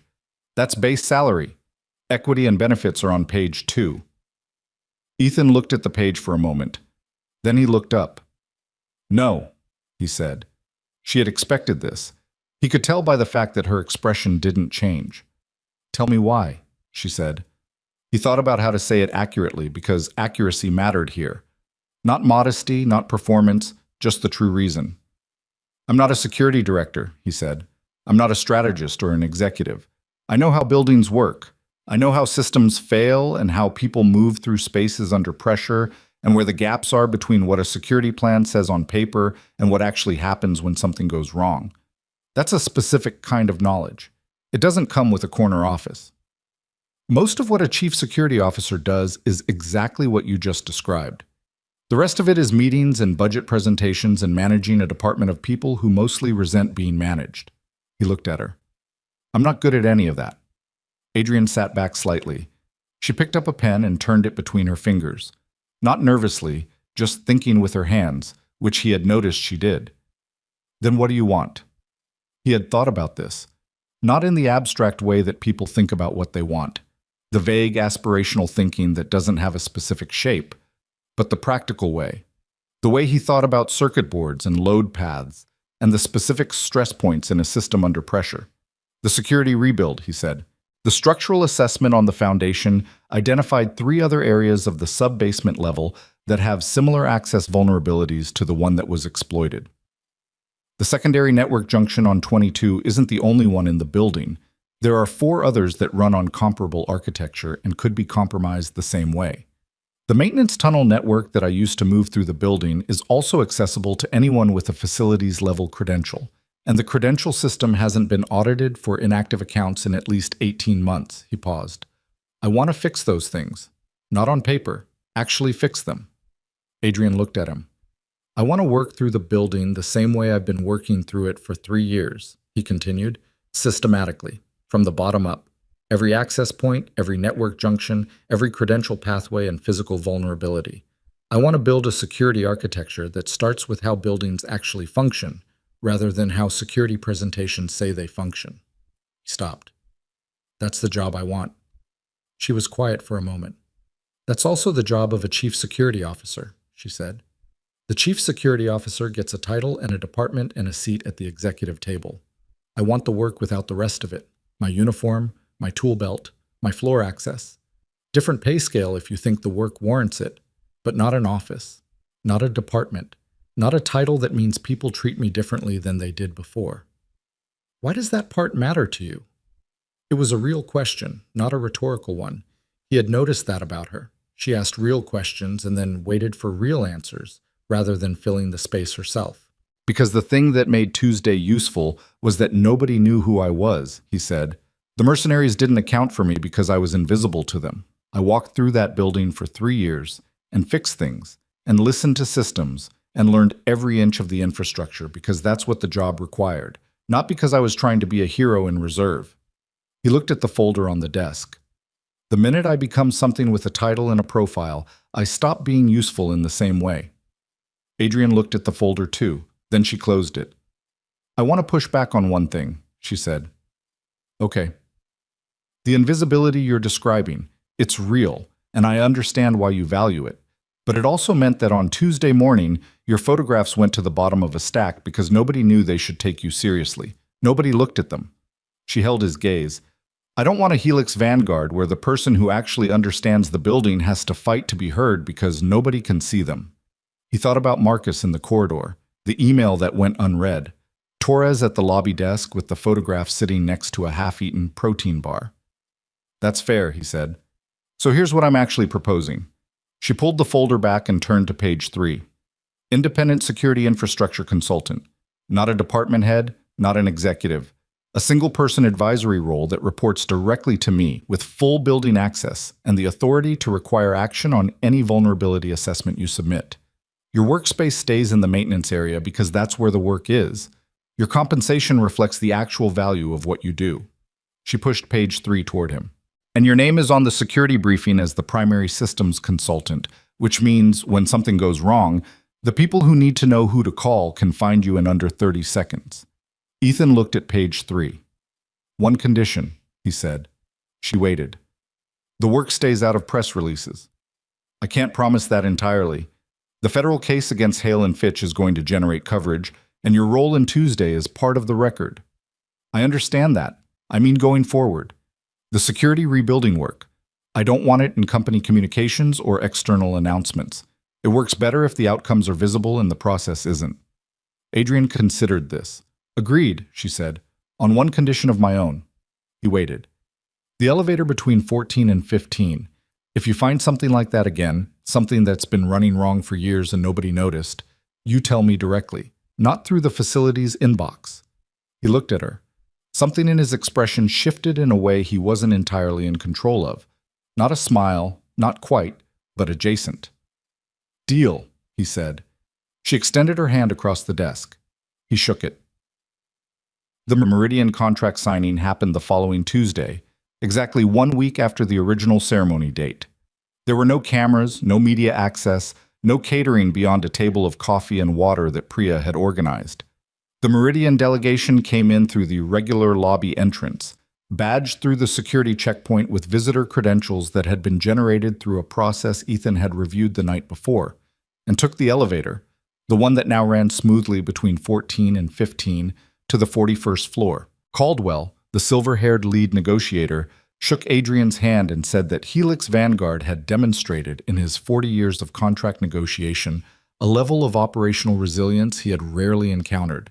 He said it with the sincere enthusiasm of a man who genuinely believed the building's response to a coordinated mercenary attack had been a planned security demonstration. Adrian thanked him without correcting him. The contract was signed at 11:17 in the morning, $8.4 billion. The Meridian Group's largest single infrastructure security contract in the company's history. Adrian put her pen down on the table and looked at the signature for a moment. Just a moment. Before Priya collected the documents for processing. Ethan was on floor 22 at 11:17, finishing the installation of an upgraded access panel on the secondary network junction. A hardened housing with a dual authentication latch and a tamper detection sensor that would flag to the security monitoring system within 4 seconds of unauthorized contact. He was working alone, which was how he preferred it, with a portable speaker on the floor beside him, playing a low-volume radio station that Cora had programmed into his phone because she had strong opinions about what he listened to during work. She was not wrong about the music. He had been forced to concede this. He finished the installation and tested the tamper sensor 3 times before he was satisfied with its response time. Then he photographed the completed installation from 4 angles and uploaded the images to the new documentation system he had set up over the weekend. A straightforward digital log that kept a time-stamped record of every access panel, network junction, and security component in the building, cross-referenced with maintenance history and vulnerability status. Not complicated, not expensive, just thorough. He moved to the next work order. The investigation into Vincent Hale and Ronald Fitch proceeded through the federal system at the pace federal systems move, which is to say, deliberately and without drama. By the end of the first month, the indictments had been filed. Hale on 6 counts, including corporate conspiracy, obstruction, and criminal endangerment.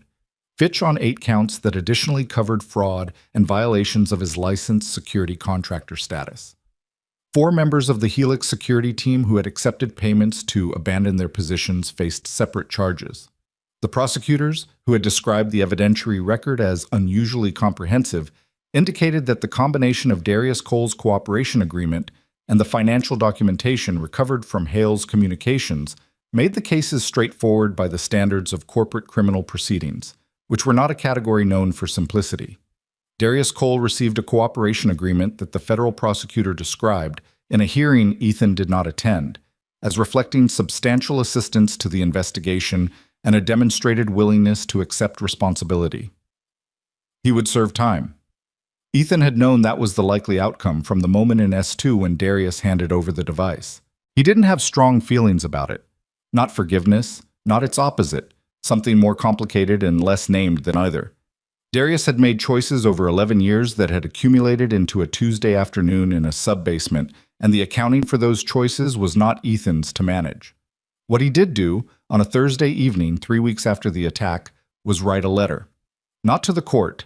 He had no standing in the legal proceedings and no desire to acquire any. To Darius directly, through the federal facility where he was held pending sentencing. He wrote it by hand because that seemed right, and because he was not a person who communicated important things by typing them. He wrote that he understood the one more contract logic.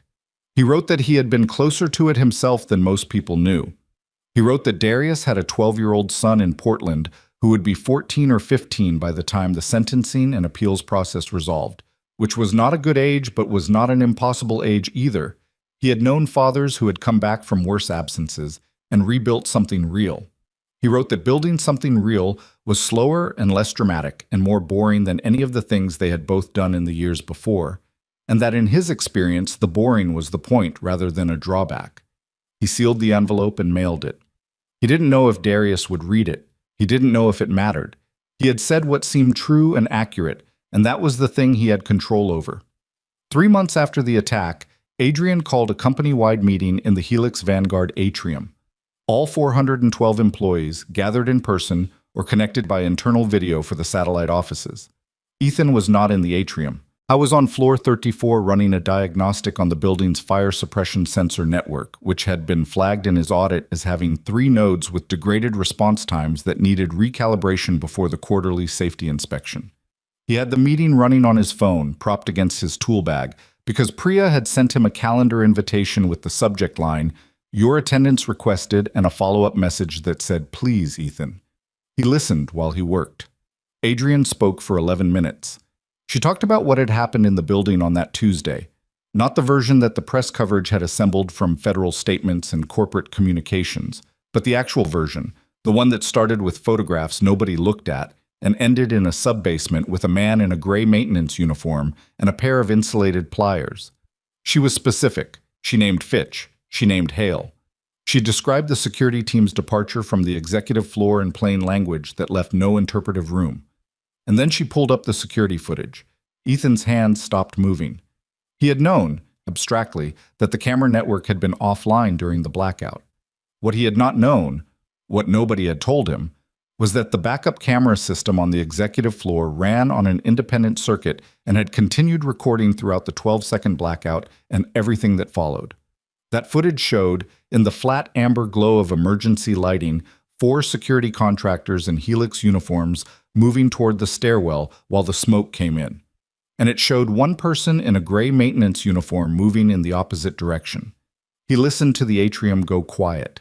He kept his eyes on the sensor node he was recalibrating, because the work was there, and it needed doing regardless of what was happening on 34 floors below him, and because he had been a person who moved toward problems rather than away from them, for long enough that it was not the remarkable thing to him that it apparently was to other people. Adrian said, "Every person who walked out of this building safely on that Tuesday afternoon owes that safety, in some part, to someone who had no obligation to stay, no authority to act, and no guarantee that anything he did would work. He stayed anyway. He acted anyway. He fixed it anyway." The atrium was very quiet. "His name is Ethan Drake," she said. "He fixes things in this building. If you see him, you don't need to say anything to him because he will find it uncomfortable and will immediately find a reason to be somewhere else in the building." Ethan looked at his phone. "But I wanted you to know his name," she said. He set the phone face down on top of his tool bag. He finished the sensor recalibration. The 4th node took longer than the others. The housing was older and the calibration port was slightly corroded, which required cleaning before the adjustment tool would seat properly. He worked through it methodically, and when the node's response time registered correctly on his diagnostic reader, he made a note in the documentation system and moved to the next one. When the meeting ended and the atrium below him filled with the sound of people returning to their afternoon, Ethan Drake was on floor 34 doing what he had been doing for 3 years and what he would continue doing tomorrow and the day after that, listening to a building, hearing what it needed, and fixing the things that were broken. He thought about what Adrian had said. Not the part about him, that part he was putting somewhere he didn't plan to revisit, but the part at the end of her remarks, which he had heard while his hands were on a sensor housing, and which had landed with the particular accuracy of something true. She had said, "The most important person in any system is usually the one you don't see, not because they're hiding, because they're working." He had thought, hearing it, about all the things that kept a building running. The systems that functioned without announcement, the mechanisms that held weight without credit, the 10,000 small repairs that accumulated over years into the fact of a structure that stood and did what it was supposed to do. He had thought about how few people, walking into an elevator or swiping a badge, or looking out a window at a city that held itself together through 10 million invisible interdependencies, ever thought about the specific human labor underneath all of it. He thought about his own father, who had worked maintenance in a hospital for 31 years, and who Ethan had watched come home with his uniform, the same color as Ethan's own uniform, and who had never described his work as anything other than what needed doing. His father had fixed the things that were broken in a building full of sick people and had done it quietly and without recognition, and had come home each evening and made dinner and asked Ethan about his day, and the asking had been, looking back on it now, the thing that made everything else possible. He understood that now in a way he hadn't at 8 years old. The way you understand things by arriving, eventually, on the same ground where someone else stood before you. He thought about Cora, who was in school right now drawing horses and arguing about elephant musicianship and building the kind of ordinary childhood that was only ordinary because the things that could interrupt it were mostly held at bay by the accumulated effort of people nobody noticed. He thought about the specific weight of that, not as burden, but as purpose. The thing that got him out of bed at 6 in the morning and into the building by 7. The thing that made a circuit breaker's grounding issue feel worth addressing carefully rather than cursorily. The thing that made him press a transmitter at 1:49 instead of walking away from information that wasn't his job to act on. He didn't think of himself as a hero. The word had a shape that didn't fit the experience. The experience was cold concrete floors and the smell of machine oil and the specific anxiety of a relay contact that might complete a circuit if he moved wrong. It was not dramatic from the inside. It was just a series of problems that needed solving and a set of skills that happened to be available to solve them. What he was someone who showed up. That was the whole of it. The rest was just details. He finished the 4th sensor node and moved to the 5th and last one, which was mounted near the ceiling of a maintenance corridor and required the step stool from his tool bag. He set it up, climbed it, and began the process again, cleaning the housing, seating the calibration tool, waiting for the diagnostic reader to register. The corridor was empty and quiet and hummed with the low electrical presence of a building doing its work. On a rooftop, 4 weeks later, on an evening in October when the city had its first real cold snap, and the light was going early, and the wind had that quality of purpose that October wind gets, Ethan stood with Adrian Kane and looked at the skyline and said almost nothing for a long time, which was comfortable rather than awkward because they had established, somewhere in the maintenance tunnels of a building under siege, that silence between them was a functional mode rather than a social failure.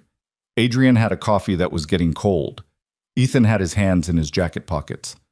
"The foundation assessment final report came in this morning," she said. "The engineering firm is recommending a preventive reinforcement on the east load-bearing elements in the S2 level. It'll take about 3 weeks and requires partial closure of the parking structure. I saw the draft. They're right about the east elements. There's also a drainage issue in the northwest corner of S3 that isn't in their report. I found standing water during my last inspection. I'll write it up. Send it directly to the engineering firm. I've added you to the project contact list." "Okay." The wind moved across the rooftop, and the city held its noise below them, and the lights were coming on in the buildings across the skyline, one window at a time, the particular way a city lights itself for evening. "Do you ever miss it?" Adrian asked. He looked at the skyline. "The military?" he said. "Not necessarily, just the other version of this. The version where the stakes were always this high." He thought about it honestly, which was the only way he thought about things. "No," he said. And then, because that wasn't entirely complete, "I miss the people, some of them, the ones who were worth missing." He thought about Darius in S2, sitting on the floor with his hands on his knees, about a 12-year-old in Portland who was 14 months away from his father showing up. But the work itself, the high stakes, the constant pressure, the idea that what you're doing matters because people might die if you don't. He stopped. You can find that anywhere if you do the work right. The stakes are always real. They're just quieter. Adrian looked at him. A grounding issue on circuit breaker 7, she said. Exactly. She drank the cold coffee, made a face about it being cold, drank it anyway. Below them, 412 people had gone home to their families. The building was settling into its nighttime self. Reduced load, lower lighting, the mechanical systems dialing back to their overnight configurations. It breathed differently at night. Ethan had noticed that from his first week and had never lost the awareness of it. Go home, Drake, Adrian said. Cora's going to have opinions about dinner. She always has opinions about dinner. Is that a problem? He thought about the jar of pasta sauce in the cabinet, and the horse drawings on the kitchen table, and the braid that was always coming apart, and the 43 viewings of a movie he now knew by heart. No, he said, it's not a problem. He left the rooftop. He took the elevator down, the one that now ran smoothly between 14 and 15, and walked through the lobby and badged out at the security checkpoint and pushed through the front doors into the October cold, and the city received him the way it always did, without comment, without ceremony, as one more person among millions moving through it at the end of an ordinary day. He walked to the subway. He went home. And the building stood behind him, solid and lit and full of the invisible work of 100 systems that functioned because someone understood them, holding everything inside it the way buildings are supposed to, quietly, without being asked, without expecting to be thanked. That was the job. It always had been.